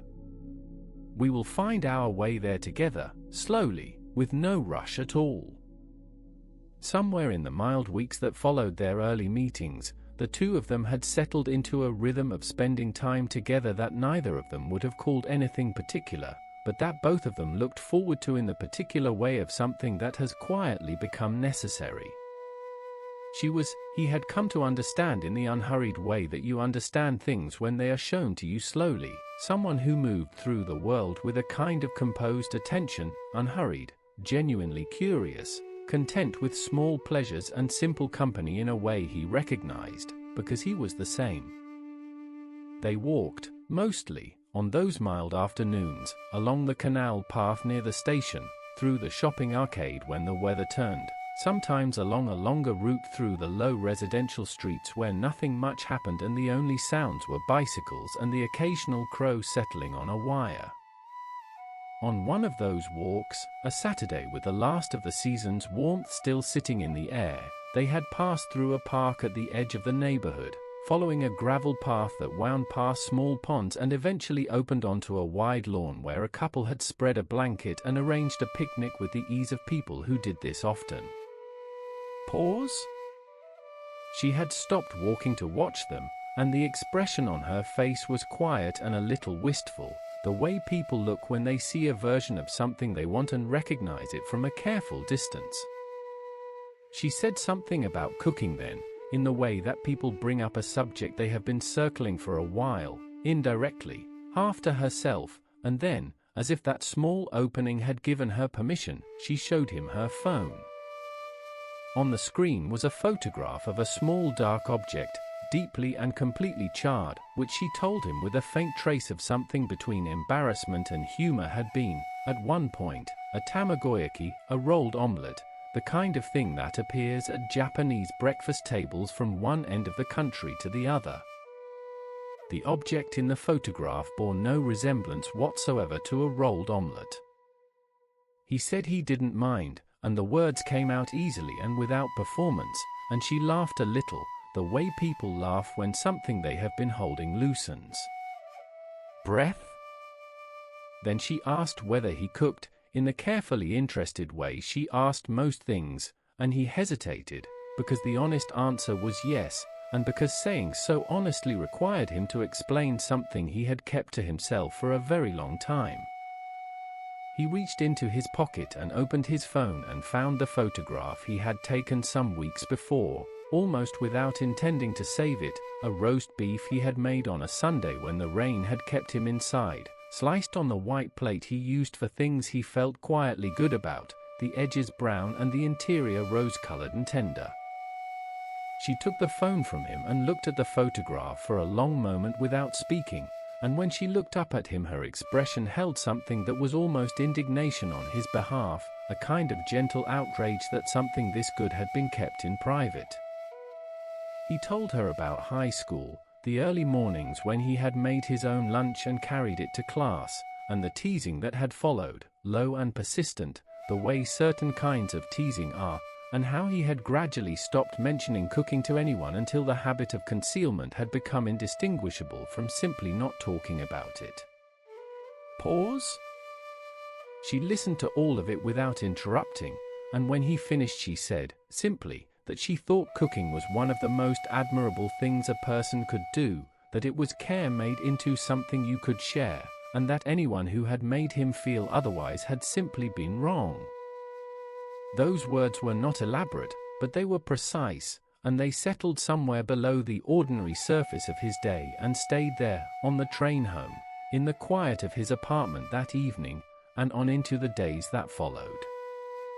Before they parted that afternoon she had asked, with the same careful directness she brought to most things, whether she might come to his apartment sometime and try something he had made, and he had said yes, and meant it in a way that left him slightly off balance on the walk home, pleasantly so. Breath? The week passed in its usual manner, the commute, the office, the small negotiations of a working life, and then one evening, after he had been home for an hour and was considering what to make for dinner, a message arrived from her asking whether Saturday might work, and whether it would be all right, she added after a moment's pause that was visible in the delay between notifications, to stay. He understood what she was asking, and he understood what it had cost her to ask it, this woman who had carried a private difficulty through every relationship before this one, who had watched connection dissolve before it had time to set, who had come to his apartment that first time only to tell him something she had told very few people and had not expected to tell him so soon. He set the phone down on the table and sat with it for a while, not because he needed to think about the answer but because he wanted to give the question its proper weight, to recognize what it represented. He thought about a friend from his 20s who had mentioned once, with the slightly sideways manner of a man sharing something serious, that the woman he was with had struggled with something similar, a numbness, an inability to feel, something she had come to believe was simply a fixed feature of herself. The friend had said that what had helped, in the end, was nothing complicated, just the sustained practice of making her feel genuinely seen, that her experience mattered, that he was not moving toward something but alongside her, at whatever pace she needed and without any particular destination in mind. Pause? That couple had married, he recalled, and had 2 children, and the last time he had been in touch with his friend they had seemed the way people seem when they have built something carefully together, not triumphant, but steady, and quietly glad. He picked up the phone and composed a reply, warm and unhurried, telling her that Saturday would be good, and that he would make sure there was something worth eating. In the days before her visit he cleaned his apartment with a thoroughness that slightly amused him even as he continued, reorganizing the books on the shelf, replacing the soap by the sink, refolding the blanket at the foot of the bed, changing the pillow covers with a care he would have been embarrassed to explain. He planned the dinner with the particular pleasure of a person who has been given a purpose for something they love, the roast beef from the photograph, because she had admired it and because it would show her what he meant by cooking, a clear soup with root vegetables and a little ginger for warmth, and a small dessert prepared the evening before, simple enough to be elegant, something that asked very little of the person eating it except to be present. Breath? On Saturday the sky closed over early in the afternoon, and by the time evening arrived a fine rain had begun, not cold, not heavy, but a soft and steady presence that misted the streetlights below his window into warm, indistinct shapes and made the city quieter than usual, the way rain does. She appeared at his door at the agreed time, a little breathless from the stairs, and stepped inside with the small formal phrase that Japanese people say when entering someone's home, "Ojama shimasu," a kind of apologetic acknowledgement that one is intruding on another's space, though between people who have been seeing each other for months it carries almost no meaning except the comfort of saying something familiar. He took her coat and showed her where to sit, and then they faced each other in the small, tidy living room, and found, for a long and not entirely comfortable moment, that neither of them quite knew where to begin. Pause? He turned on the television, a variety program, brightly lit and full of cheerful noise, and the sound filled the room without quite filling it, and they sat at a careful distance on the sofa and watched something neither of them was truly watching, both of them aware, in the peripheral way of awareness that cannot be addressed directly, of the evening that lay somewhere ahead of them. Time passed in the way it does in rooms where two people are each, in their own way, waiting, slowly, with intermittent sounds from the television and the rain against the window, and the occasional laugh from her at something on the screen, and his smile when she laughed. After a while he said he would start dinner, and she looked up with something in her expression that might have been relief, and he went to the kitchen and let the work of cooking settle him in the way it always had, the specific, concrete logic of it, which temperature and which pan, how long to rest the meat before slicing, leaving very little room in the mind for the larger, less tractable anxieties. He began with the soup, which required patience and could look after itself once it was going, and then he attended to the beef he had prepared that morning, bringing it slowly to heat before the oven took over, and the smell of it moved through the apartment almost immediately, something brown and warm and deeply comforting, the kind of smell that makes a space feel inhabited. Breath?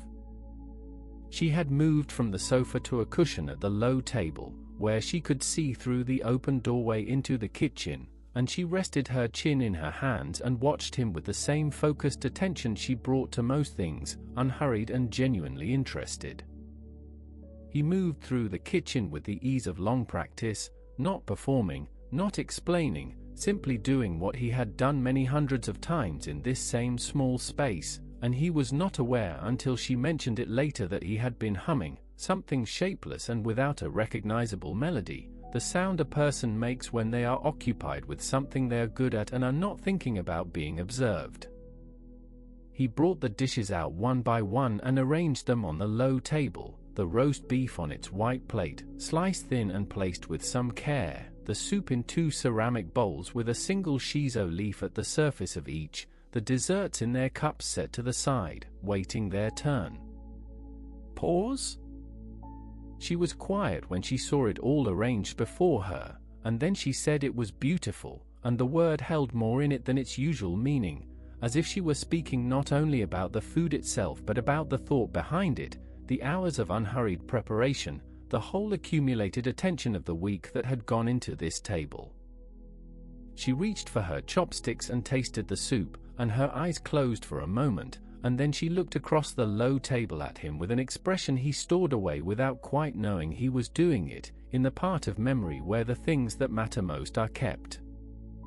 She told him it was wonderful, and asked how he had learned to make it, and he told her again, the early mornings, the library cookbooks, the long private Sundays when cooking had been the only thing that felt entirely and uncomplicated his own, and this time he told the story without apology, without the slight deflection that had colored it before.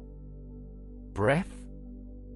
She asked questions with her particular attentiveness, the kind of listening that makes the person being listened to feel that what they are saying matters, and somewhere in the middle of that conversation, between the soup and the last of the beef, the evening changed its character, the careful formality that had accompanied them all day softening into something easier, the way things ease when two people have shared something genuine.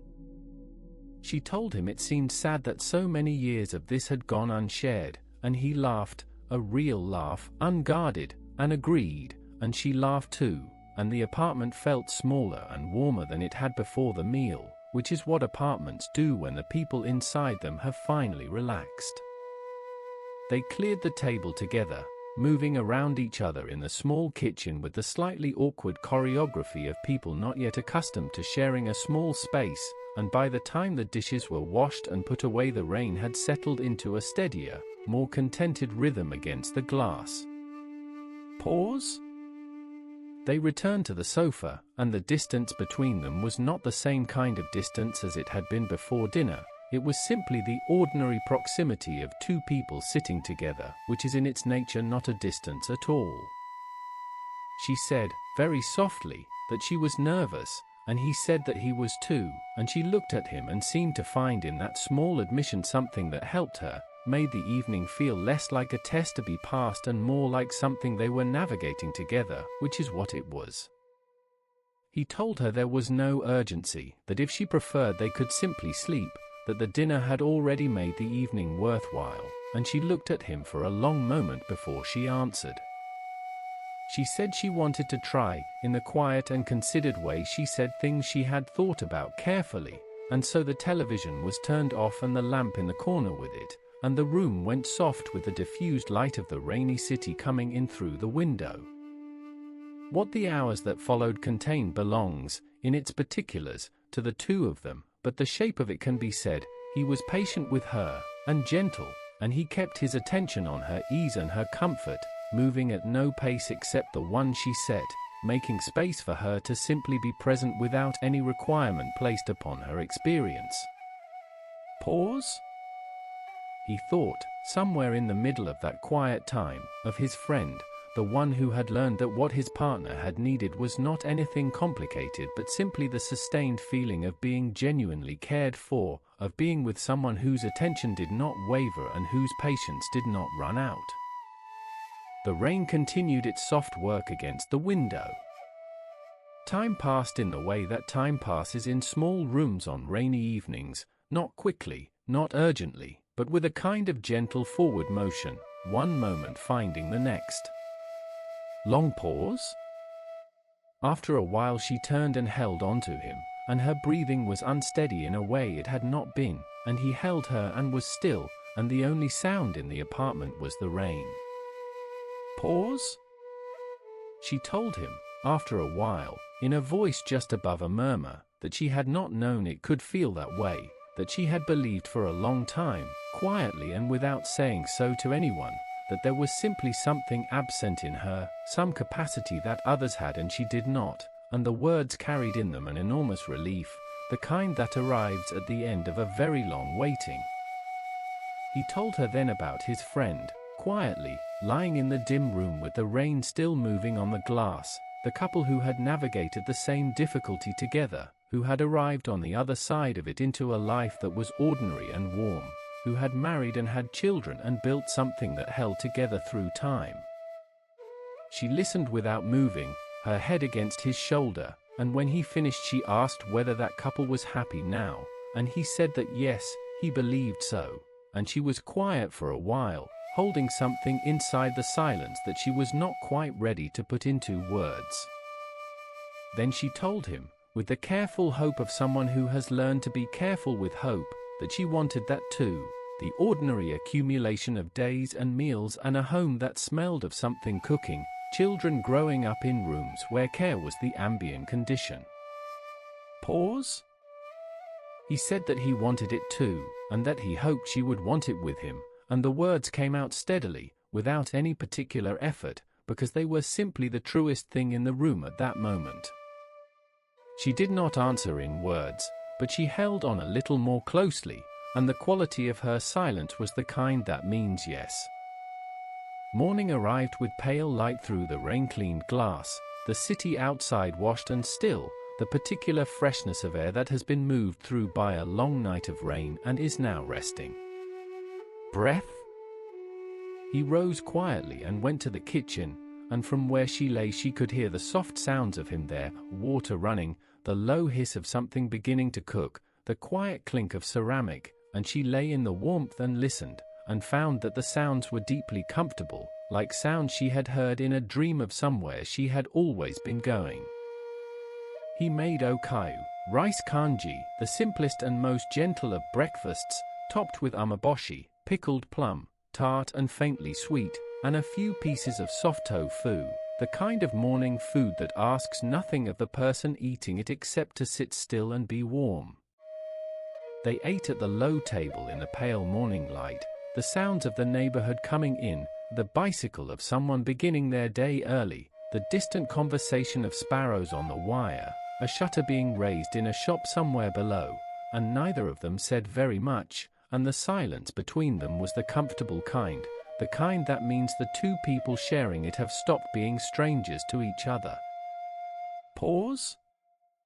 She told him, as she set down her chopsticks, that she wanted to thank him, not for the food, though the food was good, but for everything the previous evening had held, all the patience and the unhurried attention, the way he had been entirely present with her without pressing her toward anything, without making her feel that her experience was a problem to be solved. He said it was nothing, as people do when they mean something closer to the opposite, and she told him gently but firmly that it was not nothing, that it had been, in fact, the thing she had needed for a long time and had not found, in the various careful arrangements of her life before this. He understood then, in a way that felt both new and quietly familiar, what it means to be the person someone has been looking for, not because of anything exceptional in oneself, but simply because of the willingness to be present without condition, to wait without impatience, to treat someone's difficulty as a shared thing rather than an obstacle. Breath? She left in the late morning, the air outside cool and light and clean-smelling after the rain, and he watched from his window as she walked away down the quiet street below, her coat pulled close, her steps unhurried. He turned back to his apartment, which held the smell of rice and morning and the faint trace of last night's dinner, and he washed the breakfast bowls and put them away and then sat for a while at the low table with a cup of tea, looking at nothing in particular. He thought of her voice in the dark, saying she had not known it could feel that way, and the memory was warm and still in the way that things are warm and still after they have happened and cannot be undone. Pause? Outside the window, a Saturday was quietly beginning, the cyclist, the sparrows, a child somewhere below calling out to someone, and the city went about its ordinary business with complete indifference to the fact that something important had happened in a small apartment above one of its streets. And he sat in the mild light, in his kitchen that smelled of rice and rain and morning, and found that the day ahead of him felt different from the days that had preceded it, not because anything on the surface had changed, but because something underneath had, in the slow and unhurried way that real things change. And that, perhaps, is where this part of their story softly rests, in the quiet of a morning after rain, in the ordinary sounds of a city going about its day, in a man sitting with his tea in the kitchen where he had always, without quite knowing it, been waiting to cook for someone who would understand why it mattered. And so we leave that hallway behind, its quiet secret settling gently into the dark, like dust returning to a still floor. There is no hurry here. If you need a moment, take it, let your breath slow, let your shoulders sink a little deeper into wherever you are resting. The night holds plenty of time. Our next story takes us to a memory of someone once loved, carried softly across the years the way a song sometimes drifts through an open window without warning, familiar and tender and just out of reach. But there is no reaching needed now. Only rest. Only the sound of a voice, and the slow drift of sleep finding its way to you. Somewhere in the slower, softer hours of late autumn, when the leaves along the schoolyard fence had gone from gold to a deeper amber and the air inside the classrooms carried the first real chill of the coming winter, something in her seemed, at last, to give way.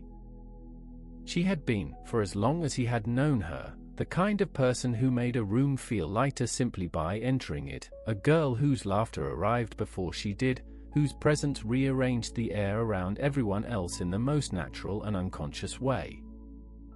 and now, in this final autumn of high school, she seemed tired in a way he had never seen before, sitting at her desk between lessons with her gaze somewhere past the window, sighing softly when she thought no one was watching. He noticed, the way he always noticed, from his quiet corner of the classroom, behind the careful wall of distance he had built and maintained across so many years. Her badminton tournament had come and gone with the turning of the season, and with it the last months of her high school club life, and the result had not been what she had worked so long toward, and the loss of something you have given years to carries a particular weight that cannot easily be set aside. He understood this in a smaller, quieter way, from his own photography club's final competition, the prints he had labored over and the judges who had passed them by without much pause, but his club had always been a gentle and unhurried thing, and hers had been something altogether different, something she had carried since middle school with a seriousness that he had always quietly admired from a distance. He told himself that he watched simply out of concern, the way a classmate might, the way anyone with a kind heart might notice when someone who is usually so bright seems to have dimmed. But he knew, of course, that it was more than that. One afternoon, the classroom had nearly emptied, the last students drifting out toward club meetings or the bus home, and by some unremarkable arrangement of ordinary chance, the two of them found themselves alone among the rows of desks, in the low grey light coming through the windows, with the smell of chalk and old paper around them like a familiar quiet. He had told himself many times over many years that he would not speak to her beyond what courtesy required, that the distance between who she was and who he was made certain things simply impossible, that the kindest thing he could do was to wish her well from wherever he stood and ask for nothing more. But that afternoon, the worry in him had grown larger than the caution, and before he had quite decided to do it, he found himself walking toward her desk. "Breath?" He asked her, in the most careful and ordinary voice he could manage, whether she was all right, whether something had been weighing on her, because she had seemed lately not quite like herself. She looked up, and for a moment her expression was unreadable, and then she replied that she was fine, that she was sorry for worrying anyone, that it was nothing that anyone needed to be concerned about. He might have accepted that and returned to his side of the room, and perhaps the whole of their story would have ended differently, or perhaps not ended at all, but something in him would not quite let it go, and so he stayed. He told her, in words that came out more freely than he had expected, that she did not need to push through things alone, that if there was anything he could do she only needed to say so, that seeing her without her usual brightness made the room feel smaller somehow, made him feel lonelier, and that he simply needed her to be all right. The words surprised him as much as they seemed to surprise her. "Pause?"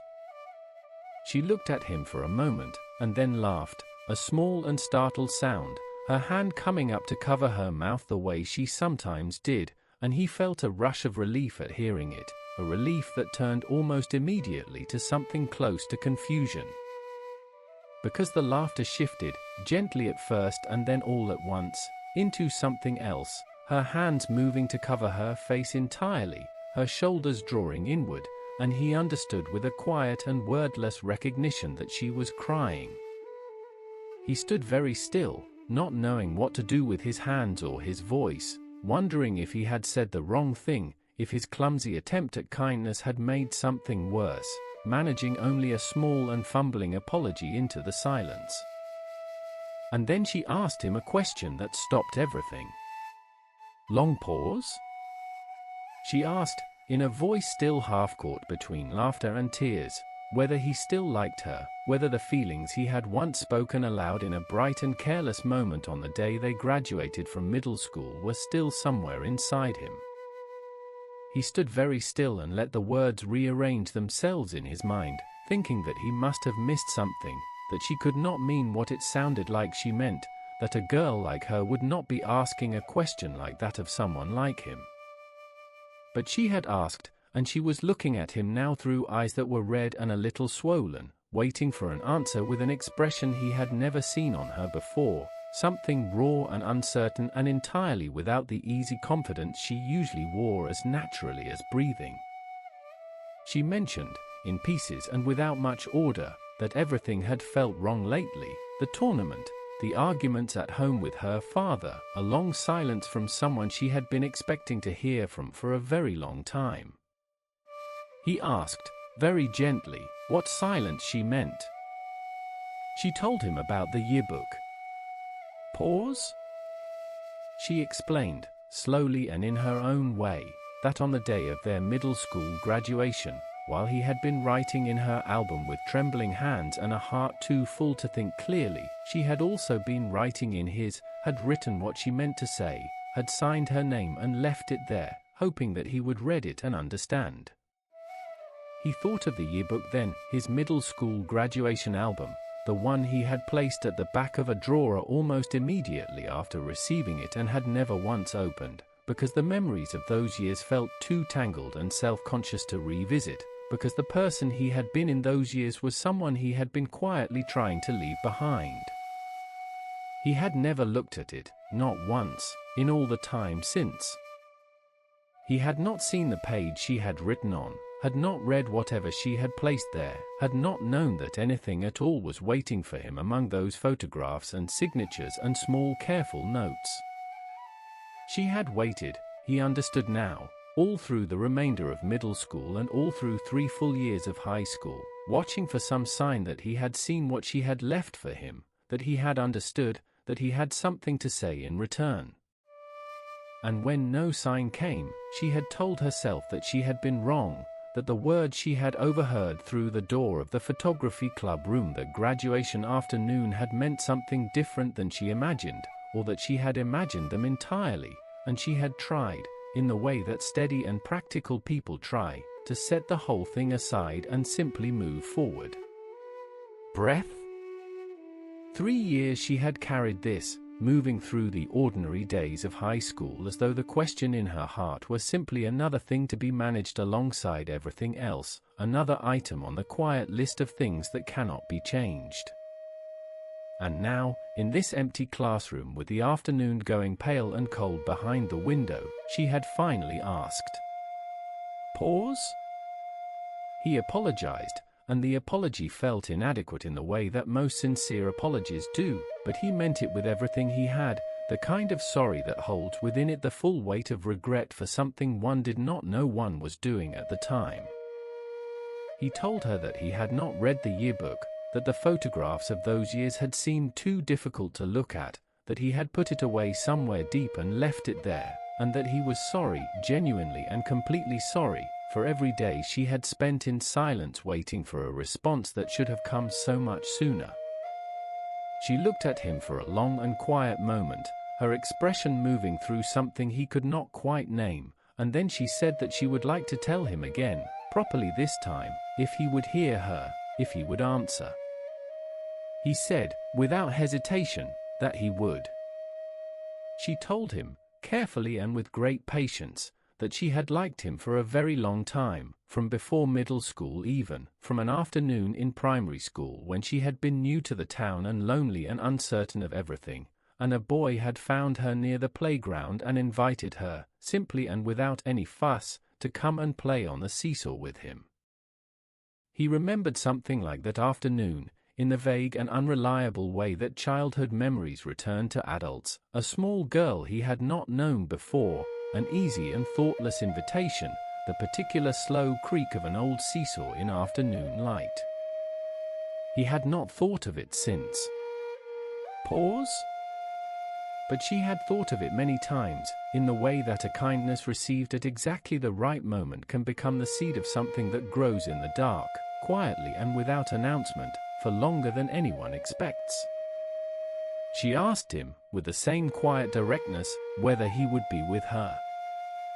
And he, who had spent the better part of his youth convincing himself that someone like her could never belong to a life like his, found that all of those careful and reasonable arguments had gone entirely silent, and that what remained was very simple. Long pause? He told her that he liked her too, had liked her for as long as he could remember, and then without quite meaning to he crossed the small distance between them and put his arms around her, clumsily and carefully at the same time, the way people hold things they are afraid of dropping. She laughed into the fabric of his school uniform, a soft and relieved sound that was also a little damp around the edges. Breath? He promised, right then, that he would go home that evening and find the yearbook and read what she had written, and she told him, still laughing softly, that it was all right, that it did not matter anymore, that she would only be embarrassed for him to see it now. The classroom was very quiet around them, the last of the afternoon light lying in long pale strips across the worn floor, the smell of chalk and old paper drifting in the still air, and through the gap in the window pane, the faint sweetness of the persimmon trees outside. Later, he would try to remember exactly what had been said and in what order, and find that it had all blurred together into something less like a sequence of events and more like a single long exhale after years of holding a breath. What remained, when memory finally settled, was the quality of that light, and the quality of that quiet, and the feeling of something that had been suspended for a very long time coming gently, at last, to rest. In the weeks that followed, the school moved into the familiar rhythm of examination preparation, the particular and serious atmosphere of a final year drawing toward its end, and the two of them moved through it together in the tentative and careful way of people learning how to share a world they had each previously navigated alone. She had family worries of her own that season, small frictions at home that pressed on her in quiet ways, and he found himself learning what it meant to be present for someone not in any dramatic sense but in the ordinary one, to sit nearby, to listen without needing to fix anything, to be simply there. They studied together sometimes in the school library, their books spread across a low table, the heating unit ticking in the corner, the windows fogged from the cold outside, and those hours felt to him like a kind of quiet abundance he had not known to want before.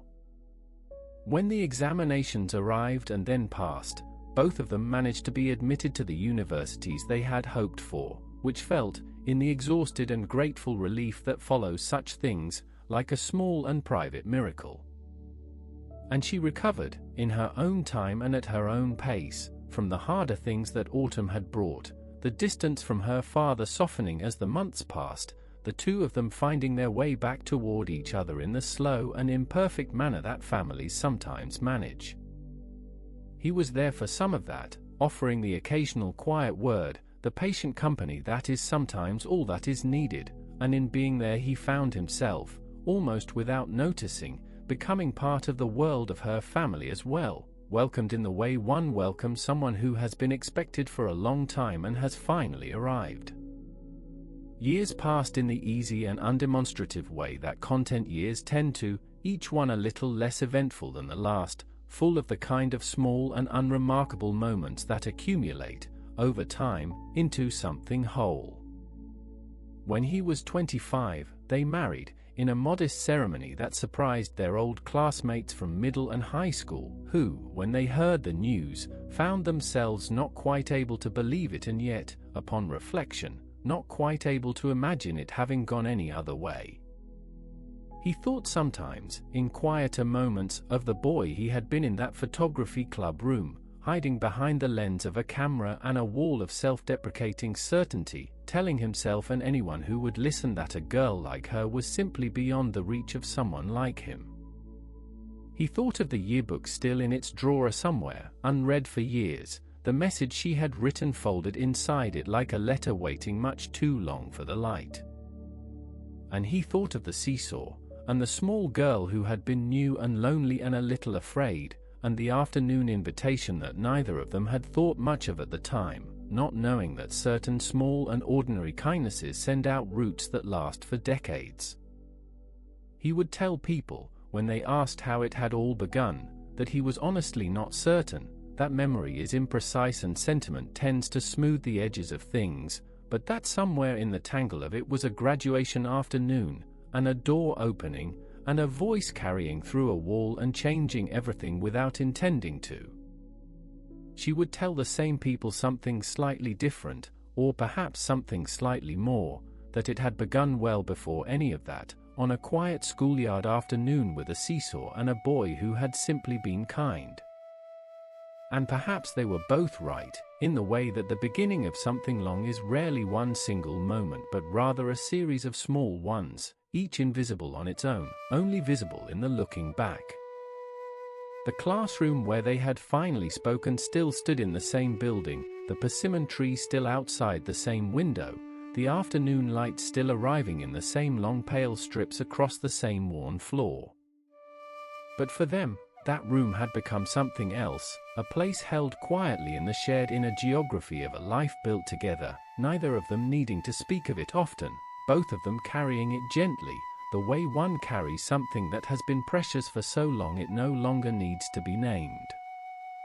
And that, perhaps, is where this chapter comes to rest tonight, in the warmth of what was found after years of quiet missing, in the patience of a message written in ink and waited on across 3 long and ordinary years, and in the simple and lasting grace of a kindness offered without thought that returned, in its own time, as something far more than kindness.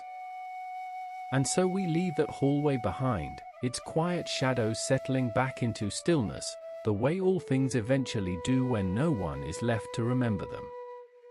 If you have drifted a little, that is exactly as it should be. There is no hurry here, no door you need to reach, no voice calling you back. Simply breathe, slow and long, and let the space between stories hold you for a moment, soft and unhurried as the hour before dawn. Our next story takes us to a memory of someone once loved, a gentle thing, worn smooth at the edges by years of careful keeping, the kind of memory that asks nothing of you, only that you listen and rest and let it come.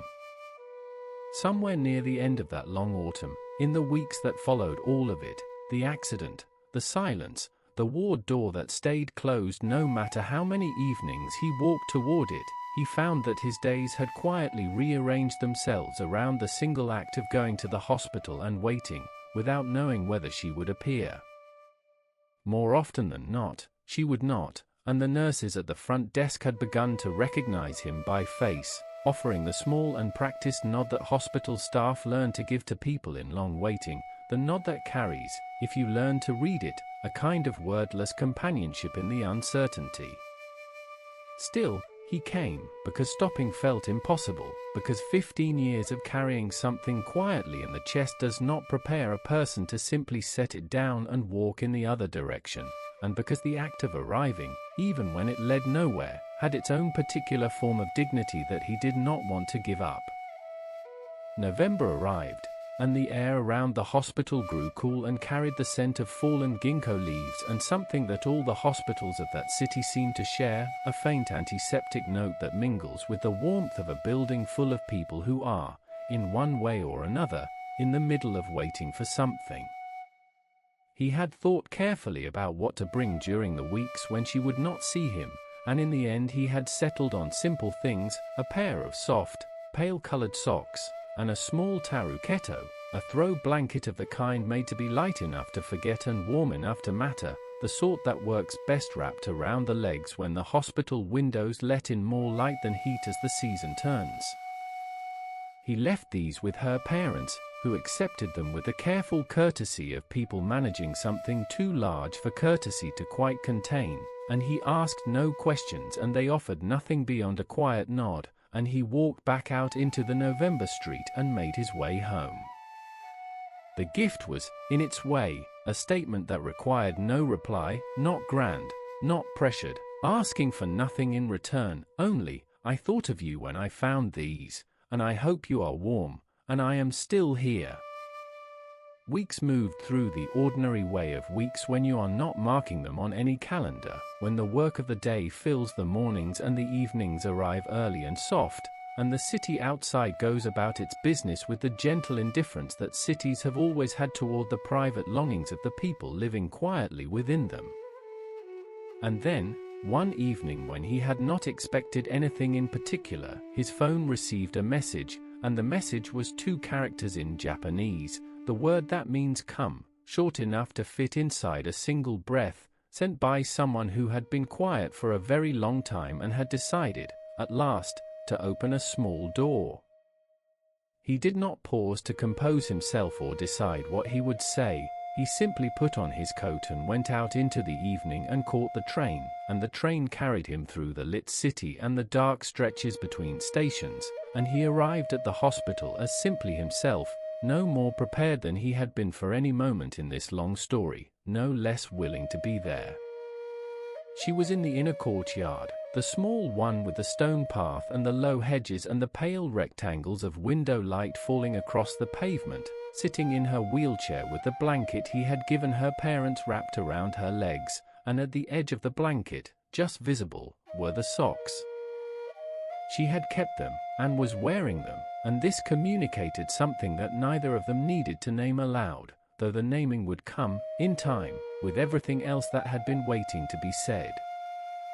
He walked toward her, and she looked up, and there was a moment, only a breath or two in length, of the particular silence that is not awkward but simply full, the silence of two people who have spent a long time in each other's vicinity without quite saying the most important things, and who understand, at last, that the silence is about to become something else. They talked about small things first, the way people do when returning to each other after a long absence, feeling their way back into the shape and temperature of the other's presence, testing the air between them the way you test a room after you have been away and are not certain what you will find when you return. She spoke of the rehabilitation, quietly and without drama, in the way you describe something that is simply what your days are made of now, difficult, slow, not always kind, but real and undertaken with the particular patience of someone who has decided, every morning, to continue. He mentioned nothing important for a while, because the thing he most wanted to say was still gathering itself in him, taking the shape it needed before he could offer it to the air between them without it dissolving into something smaller than what it truly was. And then, in the middle of something unremarkable, his voice broke, and the thing that had been gathering simply arrived, the way weather arrives, not because the timing was perfect, but because it was time, and the most honest things rarely wait for the timing to be right before they come.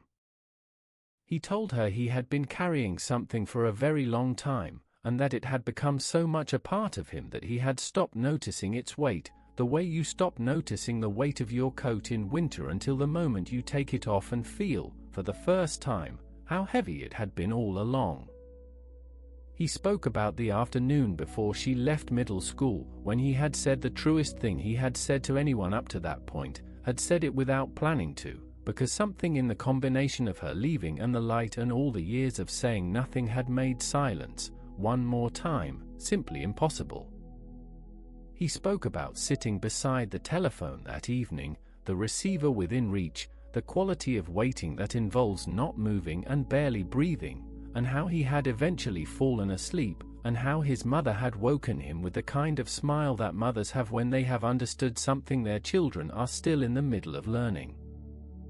He spoke about the winter 3 years later, seeing her on the street near their old neighborhood after so long without a glimpse, and saying something honest and entirely unplanned, and how she had looked at him, and how he had understood from the look that the answer was what the answer had always been, and that he would carry it home without quite knowing what to do with it.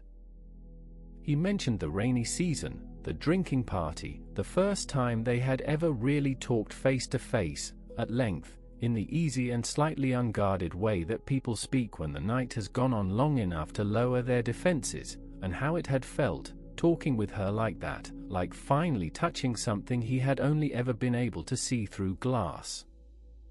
He remembered the school bag she used to swing through the corridors when they were children, the one that had once caught him across the face and made her feel terrible and then laugh again, and the muddy school excursion, and the summer festival, the year he had been unkind about her yukata, the summer robe she wore in the warm evening, because he was 17 and had not yet learned any other language for being overwhelmed. He was not elegant about any of this, and his voice was unsteady, and what came out of him toward the end was half laughter and half the older, heavier thing, the sound a person makes when they are finally setting down something they have carried so long that setting it down feels almost as strange as having carried it. 15 years of a feeling, laid out in a hospital courtyard in November, while the afternoon light moved slowly across the stone path and the city beyond the hedges went on making its ordinary sounds, indifferent and continuous and somehow exactly right as a backdrop for something this quiet and this long in arriving. She listened, in the way she had always listened, turning her full attention toward a person and making them feel that what they were saying was being held carefully, not merely heard, and he observed, even in the middle of all of it, that this had been one of the things he had loved about her since they were children together, without ever having found the right name for it. When he had finally said everything he could think of, when the years had been turned out of him like the contents of a coat pocket, all the tender things, the foolish things, the things he would never have said to anyone else, she replied, in a voice quiet and unhurried. She told him she had always known, and she said this not with any edge of distance or self-satisfaction, but in the way you say something you have been carrying in its own quiet corner for its own quiet years, something you have checked on now and then without being sure what to do with it, and are only now, at last, ready to bring out into the open air between two people. She told him she had felt it too, for a long time, in the way that is harder to name when you are young and easier to understand when you have grown into it, and that the years and the distances and the long silences had not taken it away, had only layered over it the way the seasons layer without erasing what lies beneath. They were both crying by then, quietly, in the way people cry when the feeling is too full for sound and what comes out instead is something gentle and involuntary, suited perfectly to the particular light of that particular courtyard at that particular hour. He took her hand and held it, and she let him, and they remained like that in the softening afternoon, two people who had spent 15 years finding their way toward the same moment and had, at last, arrived there together, in the simplest possible way, without ceremony, without anyone watching. In the weeks that followed, he came to the hospital and now she was there when he arrived, which changed the entire quality of arrival becoming, as it should be, the small and daily confirmation that the person you are going toward is waiting for you. He sometimes found her in the rehabilitation room, working through the slow and patient exercises that ask for a particular kind of quiet courage, not dramatic, not swift, but sustained, the courage of someone who begins again every morning without requiring the outcome to be certain before they begin.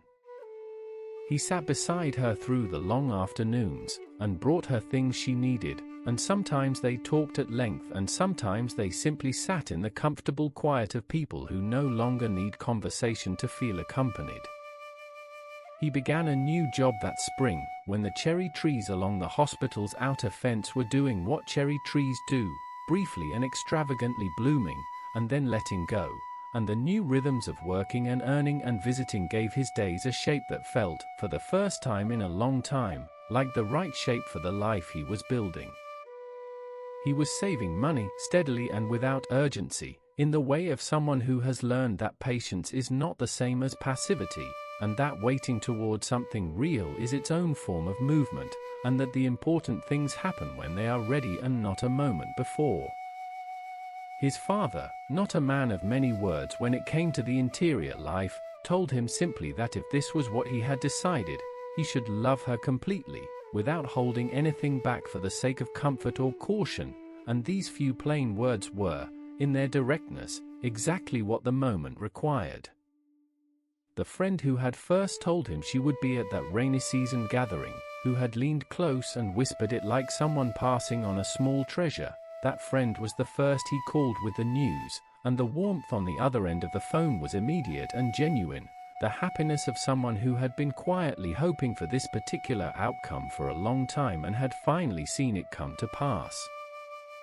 And so the story has arrived at its resting place, not in a grand moment of triumph, not in the kind of ending that announces itself, but in something quieter and in its own way more lasting, two people in a garden, a hand taken and held, a long honesty finally spoken and received, the slow work of rehabilitation beside the slow work of learning to be together, something neither of them had quite been able to be alone. She is somewhere now, perhaps, moving through the exercises that ask her body to do what it has not yet fully agreed to do, working through the difficulty with the patience that has always been one of her true qualities, without fanfare, steadily, one day at a time and then the next. He is somewhere working, or on a train, or walking toward a hospital courtyard, thinking of her in the way he has been thinking of her since they were both very small, though the thinking now has a different quality, lighter and more particular, tethered to an actual shared present rather than the imagined one he carried alone for so many years.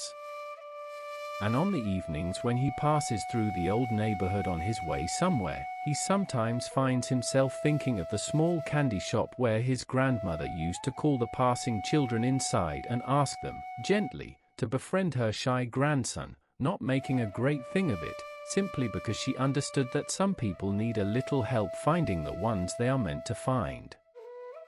All of it still lives somewhere in him, the school corridors and the rainy street and the summer festival, the yucata in the warm evening, the sound of a telephone ringing in a quiet house, living in the careful way that things live when someone has loved them long enough to know them by heart, worn them smooth and familiar in the shape of the years. There is a kind of love that time does not diminish but only reveals more clearly, the way a stone in a river shows its true color when the water moves steadily over it, and looking at what had been between these two people, the long distances and the brief crossings, the moments that nearly opened and then gently closed again, the steadiness of a feeling that did not require anyone to instruct it to stay, it becomes clear that this was always the kind of love their story had been about.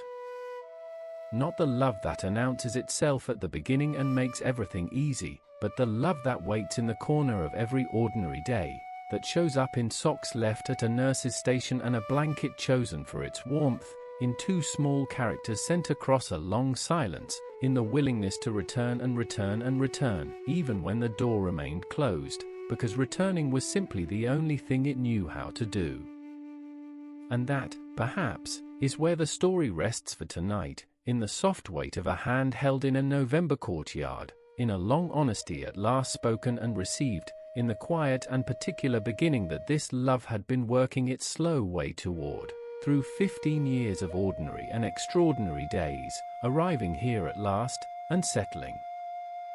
And so we leave that hallway behind, its shadows dissolving slowly, quietly, the way a dream loses its edges when morning is still far away. You have nowhere to be right now, and nothing you need to hold on to. If you find yourself already drifting, then let yourself drift. Take a slow breath in, and release it gently, without any hurry at all. There is only this soft space between one story and the next, a still and unhurried place that belongs entirely to you. Rest here for as long as you need. Our next story takes us to a memory of someone once loved, a tender unfolding from long ago, carried carefully through many quiet years. Let it come to you slowly, like light finding its way through a curtain, warm and unhurried and kind. Some moments arrive without announcement, softly and unhurried, and rearrange everything they find without making any sound at all. This is one of those stories, the kind that needs no particular drama to move you, only a summer evening and a quiet park and a face you believed you knew entirely. He had grown up in the kind of neighborhood that becomes its own small world, a cluster of company housing arranged on land belonging to the regional firm where his father worked alongside most of his neighbors, a world of matching rooftops and shared children and afternoons that unrolled at a pace no one was hurrying. The park at the center of it all was modest in every visible way, a bench, a stretch of open ground, a wall good for practicing against, a single lamp that came on each evening at the same dependable hour, but it had been the center of his childhood in the way that small, familiar places sometimes are, holding in their ordinary dimensions more of a life than any grander location could. Manami had lived in one of the neighboring houses since before he could remember knowing anything, her father his own father's colleague in the same department, her family woven into the fabric of their daily life so naturally that it had never required comment or acknowledgement. She was his age, nearly his height, with the close-cropped hair and the direct and settled gaze of someone who had never particularly concerned herself with how she appeared to others, and she had played soccer with the boys in that park since she was old enough to understand what the game required. He admired this about her. In the simple way that children admire competence, she was good at many things and brought to all of them a focused calm that he found, without examining it, reliable and reassuring, the way good weather is reassuring when you have somewhere to be. Their families went to the ocean in summer and to the mountains when the leaves turned, and on quiet evenings in between, both sets of parents would sit with tea cooling slowly in their cups while the children moved through the long unhurried hours of outdoor play in the way that children do when no one is watching the clock. He thought of her, in those years, as something between a friend and family, too close for one word, too familiar for the other, occupying a category of her own that his mind had simply accepted without examining, the way one accepts the shape of a room one has always lived in. They knew everything about each other, or believed they did, which is more or less the same thing when you are young and the world has not yet shown you how much of another person can remain invisible even after years of quiet, comfortable proximity. Middle school brought the gentle escalation that middle school always carries with it, more structure, more seriousness, the first faint awareness of examinations and futures taking shape somewhere on the horizon that had previously been wide and undifferentiated. He joined the boys' soccer club and Manami joined the girls, and they still practiced together sometimes in the park on weekend mornings, the conversation between them carrying the ease of long habit, the ball passing back and forth in the comfortable quiet of people who have nothing to prove to each other. He told her around this time about his dream of playing professionally, not as a confession, not with any particular vulnerability, but the way you share something with someone whose opinion matters to you precisely because you are not afraid of what they will say. She listened with the level, unrushed attention she gave everything, and her response was measured and real, and the balance of it was more useful to him than any more elaborate encouragement would have been. It was the friendship of equals, he understood, the kind that does not require one person to be larger or smaller than they are, that holds its shape through all the ordinary seasons without any particular maintenance.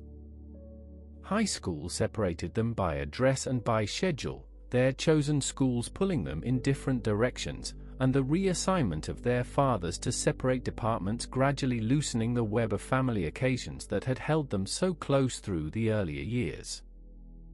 He trained with the intensity that strong soccer programs demand, his days structured around practice and recovery and the slow, careful accumulation of skill, his evenings quiet with the particular tiredness of someone working steadily toward something they have decided to believe in.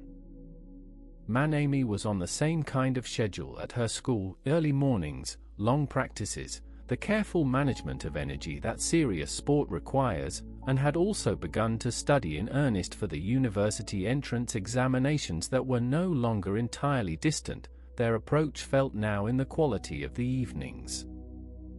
They met by chance at the station sometimes, or crossed paths near the housing complex as the dusk came in, and these encounters had a slightly different quality than before, not different in warmth, but carrying the mild novelty of encountering someone familiar in a world that had grown somewhat beyond the park and the shared family evenings of childhood. On one such occasion, she had asked him, with the perfect ease of someone who sees no reason to complicate a simple request, to let her ride on the back of his bicycle home, and he had agreed in the same spirit because agreeing had always been the natural response to most things Manami asked. He teased her as they went along about the smell of training that still clung to them both, a small, familiar joke acknowledging the lives they were both living, the long hours on the field, the particular evidence of effort, and she laughed in the way she always laughed, from the chest, unhurried and undefended. The ease of it reached him briefly, not as something new but as something worth noticing, the way a sound you have heard 10,000 times can sometimes, on the 10,001st occasion, arrive as though you are hearing it for the first time. It was August when everything arranged itself differently, on an evening warm and still, the sky holding a faint amber at its edges where the day was leaving, when he came alone to the park to practice against the wall and burn off the restless energy that gathered before the start of the tournament season. The park was quiet in the way that familiar places are quiet at dusk, the distant sounds of households settling in, the occasional soft voice from behind a window, the lamplight beginning to establish itself against the sky that was not quite dark yet. Someone was sitting on the bench near the wall, half in shadow, and he assumed at first that it was one of the neighbors resting after a walk, and then he came close enough to know. It was Manami, but a version of her that the familiar name had not prepared him for, sitting with the completely relaxed posture of someone who feels entirely at home in the evening, wearing a plain white shirt and soft summer shorts, the kind of ordinary clothes entirely unremarkable on anyone else but which on her felt, in this moment, like a version of herself he had not been introduced to. Her hair, which he had known for years as short and practical and close-cut, had grown to her shoulders without his noticing, and it caught the lamplight in a way that made it seem softer than anything he associated with his memory of her. And she was wearing glasses. Small, quiet frames, the kind a person reaches for in the evening when they have taken out their contacts and are settled and relaxed and at ease with themselves, and he understood with a small and entirely silent start that he had never known Manami wore glasses at all, had never thought to wonder, had simply assumed that the version of her he knew was all of her.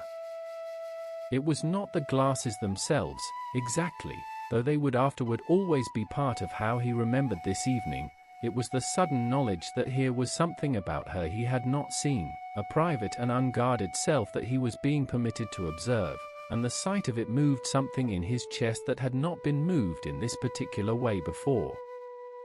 She noticed him and spoke his name with the ease of someone for whom his name had always been the most ordinary thing, and he walked toward her through the warm air, carrying the new feeling carefully, not certain yet what to do with it or what to call it. She told him she had come out after a long stretch of studying, that the evening air was better than the apartment, that she had brought ice cream and was letting it melt slowly while the day wound down around her, and she described all of this with the complete comfort of someone who owes no explanation. He asked her, without quite planning to, when she had started wearing glasses, and she mentioned that her vision had always been poor but that contacts had been enough until recently, when the long hours of study had made them uncomfortable in the evenings and she had begun reaching for the glasses instead.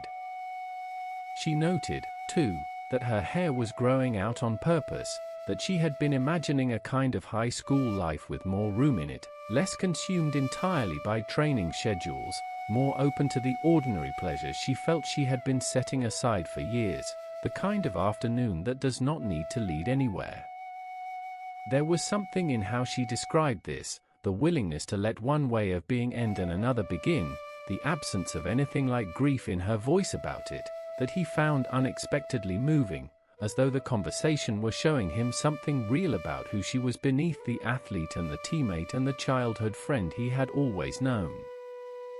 The talk continued in the warm air, ranging across the tournament ahead and the studying and the various futures beginning to take shape somewhere just past the immediate present, and throughout it all she was the same as she had always been, steady and direct and warm in her particular unsentimental way, and yet the lamplight and the glasses and the new length of her hair were doing something to the familiar that he could not account for. And then she reached for his hand, easily, as an old friend might, and guided it toward her hair so that he might feel how it had changed, the new length and the softness of it, and he withdrew gently and made some vague excuse about being tired and said good night and walked away at a pace that was faster than the occasion quite required. In his room that evening, the tournament pressure that had filled his thoughts for weeks was simply absent, displaced entirely by the image of her in the lamplight, the small glasses, the soft fall of her hair against her shoulders, the ease with which she had sat there in the summer dark as though she belonged to the evening itself. He lay awake for a while in the warm night, listening to the sounds of the housing complex settling around him, and he found himself thinking about the feeling in his chest and the way it had arrived without warning and the fact that it did not seem inclined to leave, and he understood, without yet having a name for it, that something had shifted in the way he thought of Manami. The tournament came, and his team moved through the early rounds with the quiet efficiency of a well-prepared side, and Manami came to watch him play, wearing her school clothes and her contacts, cheering from the stands with the focused attention she brought to anything she cared about. He found himself looking for her in the crowd more often than he had before, catching sight of her between plays and reddening in a way he hoped no one noticed, and doing his best to return his attention to the match. The team advanced farther than many had expected before meeting the defending champions in the quarterfinal, and what followed was a close and difficult match that ended in defeat, the kind of loss that sits in the body for days afterward, present and real and asking to be carried.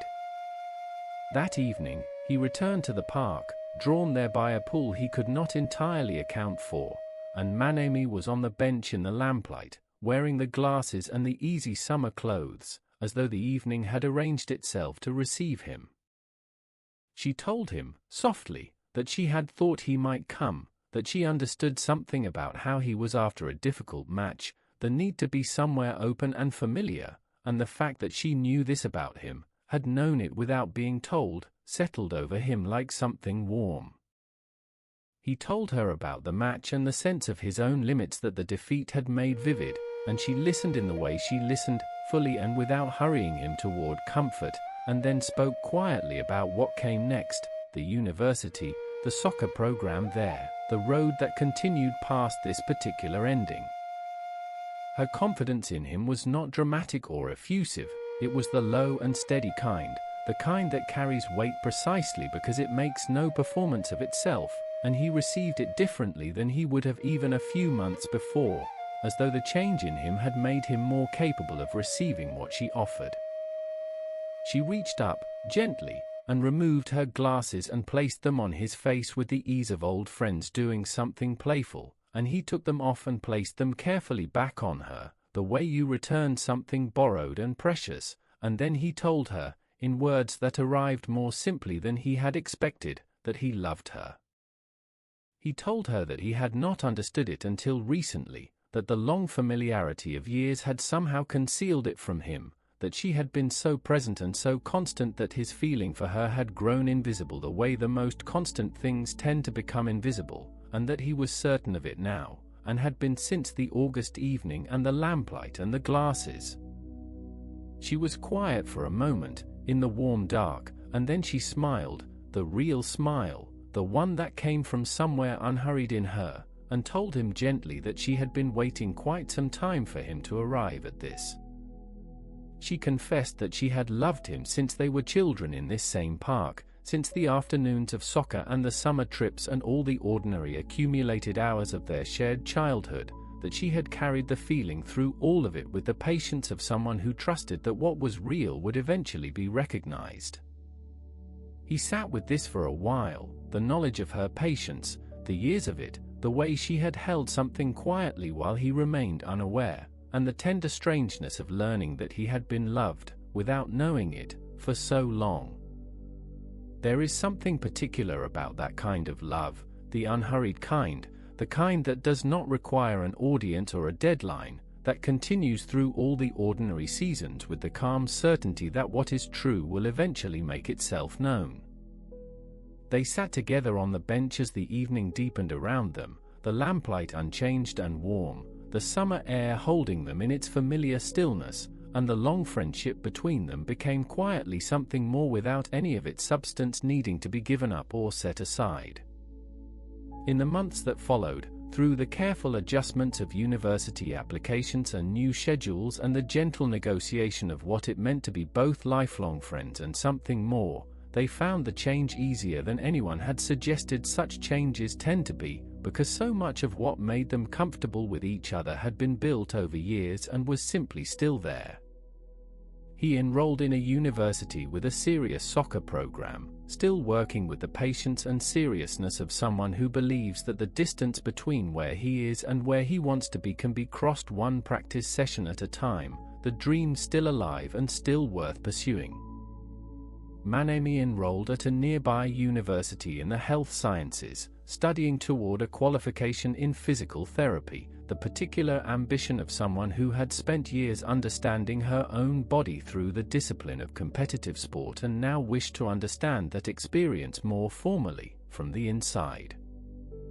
They moved into a small apartment together, the kind of place two young people beginning their lives tend to find, modest, quietly lit, with mornings that have their own particular rhythm and evenings that settle into a comfortable and familiar stillness.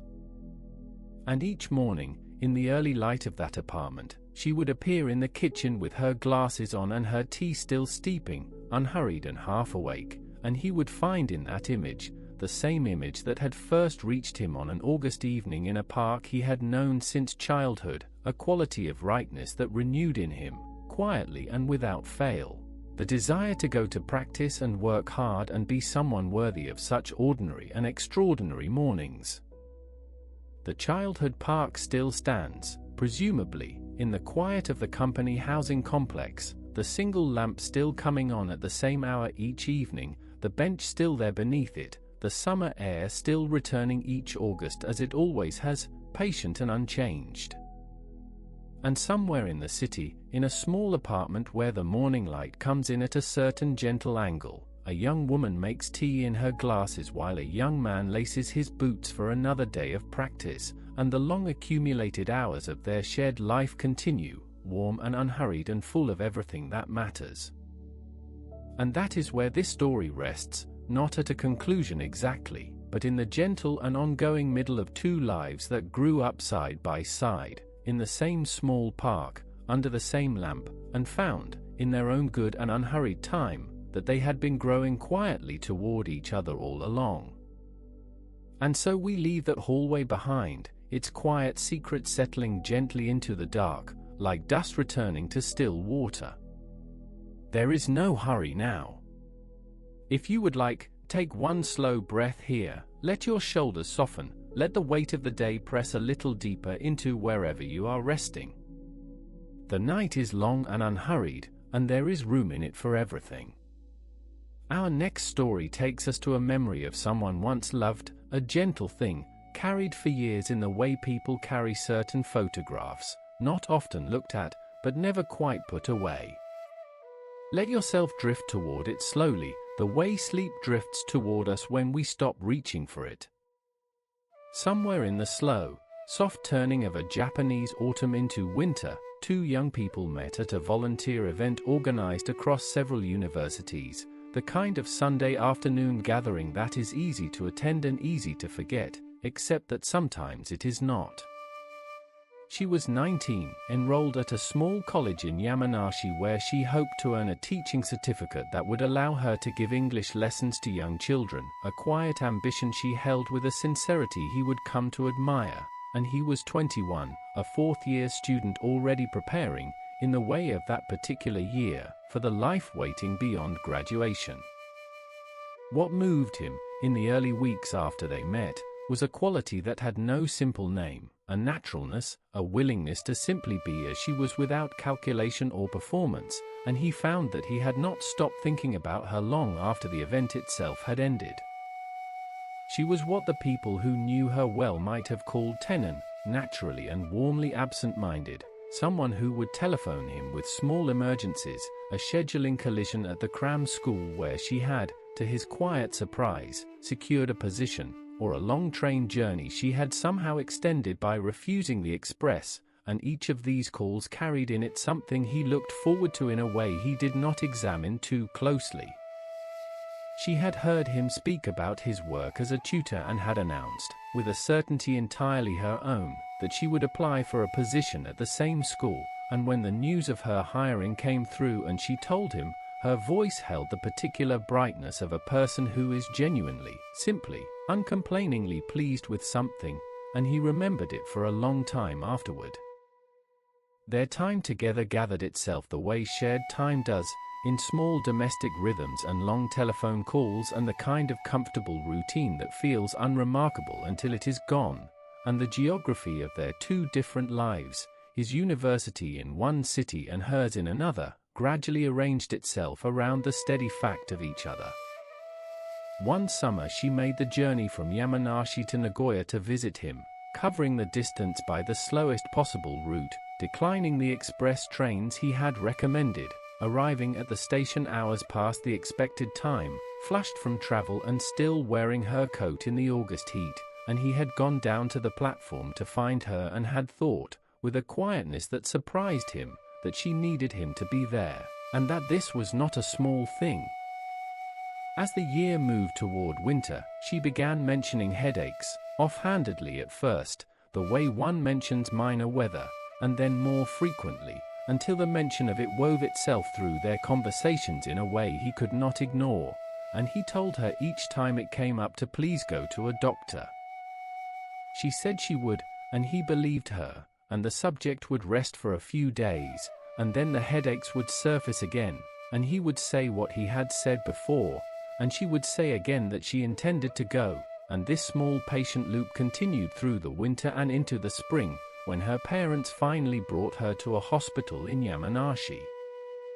Her younger brother would tell him much later, long after everything was over, that she had known for some time that something was not quite right, and that what had prevented her from going to be examined was a fear he recognized as entirely, characteristically hers, the fear that if the hospital confirmed something serious, she would lose her right to see him, and she could not hold that possibility in her mind without flinching. During the period of initial examination, he had made the journey to Yamanashi without telling anyone he was coming, arriving at the hospital with nothing prepared, and when she looked up from the narrow bed and saw him in the doorway, she had crossed the room to hold him in a way she would not ordinarily have allowed herself, not with family watching, not with that natural shyness of hers still in place, and he had understood, holding her, that something had changed. Her father asked to meet with him alone, and they sat across from one another in a cafe with tall windows and afternoon light coming through curtains that moved a little with the heat from the vents, and the older man lowered his head before he said a word, a movement that had a weight in it he had not been prepared for, though perhaps, later, he thought he should have been. The diagnosis was leukemia, the man told him quietly. The possibility of recovery was difficult, the return to her studies was not expected, and then, with the same measured and careful voice, he said that if there was any part of this young man's heart that needed a reason to leave, if the uncertainty ahead was more than he could reasonably be asked to hold, then the family would understand completely, and there would be no judgment in it. The word leukemia sat on the table between them, next to the pamphlet the man had set down, and he looked at the cover of that pamphlet for a moment and felt the room shift around him, not in its furniture or its light but in what it required of the person sitting in it, and he took a slow breath and waited for the room to settle. He told the man that he had no intention of leaving, and the man who was her father sat very still for a moment and then wept, without embarrassment, quietly, a hand pressed briefly to his own face, and when he looked up the shape of his grief was familiar in some way, something in the line of the jaw or the reluctant way the tears came, something that reminded him of her. He understood then, in the particular way that understanding sometimes arrives later than expected, that this was where she came from, this quality of dignified and unhurried love, and that to know where she came from was to know something important about who she was. In the months that followed he arranged his days around the rhythm of visiting her, staying at the family home in Yamanashi for stretches of time, sleeping in a small room with a low ceiling and tatami that smelled faintly of the seasons it had absorbed, taking the train back when the university required it, and he learned a patience he had not known he possessed until it was needed. He balanced job applications and hospital visits, and there were afternoons when he sat in waiting room chairs reviewing interview notes while somewhere down the corridor she was sleeping, and evenings when he walked the pale hospital hallways in the long way of someone who needs to be moving but cannot leave, and the nurses began to recognize the sound of his footsteps.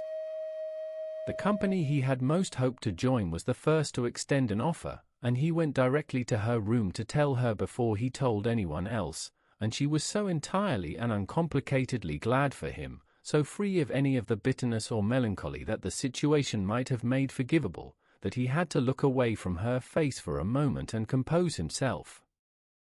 Her hair had been short when they met, cut close in a style he had always liked, and as the treatment progressed it had thinned and then fallen out, the way it does, and she began wearing hats, choosing them with the practical thoughtfulness she brought to everything she could not change, and on the occasion of their second anniversary he brought her one he had chosen carefully, and she wore it every day after that.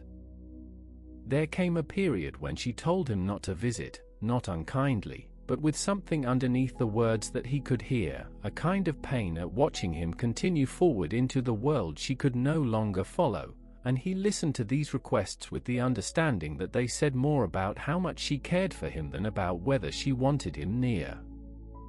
The nurses on her floor had, in their quiet professional way, grown fond of both of them, and they told him things she said in the ordinary conversation of a hospital room, the easy stories she offered about the two of them, and he carried these small reports the way one carries provisions for a long journey, taking them out sometimes on the train home when the distance felt wide. There was a late afternoon when the ceiling light in her room made the cotton of her hospital blanket look blue against the darker blue of the window behind her, and she was talking about something small, and the tatami pale walls held the light quietly around them, and he found himself memorizing the particular quality of that hour without deciding to. The doctor gave permission in time for a brief outing, with conditions about duration and exertion, and he thought of a bench in a park that meant something to both of them, the bench where, 2 years before, on a weekday evening when the crowd had thinned around a famous white castle, he had taken a breath and said the thing he meant. They went back together, in October, her father waiting outside the main entrance as a quiet and loving safeguard, and they walked slowly to the bench and sat for the better part of an afternoon without needing to be anywhere else, the familiar music of the park moving around them at a comfortable distance, the autumn light low and golden across the paths. She told him things he had not known, that she had been the one to arrange for a mutual friend to pass along his contact information, that she had noticed him from across a room at the volunteer event and had not been certain anything would come of it and had been, in the quiet depths of herself, surprised and grateful that something had. When the hours were almost finished and they could not stay much longer, she asked him to say it again, the thing he had first said on this bench, and he said it, more easily this time, with less of the hesitation of 2 years ago, and kissed her, and she was quiet for a moment afterward in the way of someone who has just received something they did not take for granted. He would return to that afternoon many times in his memory, the particular quality of the October light, the sound of park music at a comfortable remove, the feeling of sitting beside her in a place that had meant something and finding that it still did, and understanding, in a way he could not have articulated, that an afternoon can be complete in itself. In the weeks that followed, her waking hours grew shorter and her sleeping ones longer, and when he held her hand he noticed that the pressure of her fingers had changed, had become softer, more tentative, and he learned to hold her hand gently, the way one holds something small and precious that has become more so. The message from her brother came on an afternoon when he was in a presentation room for his thesis, the air in the room close with the smell of dry paper, and when he stepped out afterward and found the missed calls accumulating on his phone he understood, before he dialed, that something irreversible had happened while he was in that room doing ordinary necessary things. He arrived at the hospital to find her family in a corridor, her mother and brother in the open center of their grief, her father at the edge of it with his hands very still and his face composed in the way of someone who has had a few hours more than the others to begin to absorb something that had been coming for a long time. The hours that followed had the particular quality of things that move faster than comprehension, the ritual efficiency of those who have prepared for a moment that is nonetheless unbearable when it arrives, and he found himself standing beside the family throughout it as though this were a place he had always stood, because in the ways that mattered, it was. Before he left the hospital for the last time, carrying the small things she had kept in her room, a nurse pressed 2 envelopes into his hands and explained quietly that they had been found inside a stuffed animal, hidden in a seam of its lining, and he recognized in this act of careful concealment something entirely, precisely hers.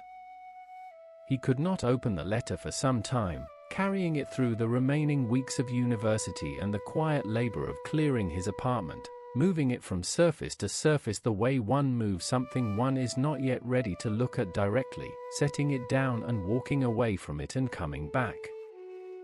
His mother and his younger sister were in the room when he finally opened it, one winter evening in the family home, the heater having been running long enough to warm the old house through, the faint smell of the evening meal still in the rooms, and his hands were not quite steady, and he knew they would not be. The letter was 2 pages in her handwriting, which he knew well, and she told him that she had wanted to marry him, written plainly, without ceremony, the way she said most things that mattered to her, and that the visits had been what she looked forward to most in every week of the time she had been in the hospital. She wrote that she was sorry for the time she had told him not to come, that the sharpness of those requests had not been what she felt inside them, only what she could manage to say in those particular moments, and that she hoped he understood, which he had understood, and which he told the letter quietly that he had. She asked him to go forward, wrote it as a request rather than an instruction, with the gentleness of someone who knows they cannot insist, only hope, and she said that the years of knowing him had made her adult life feel full, that specific word, full, which he sat with for a long time.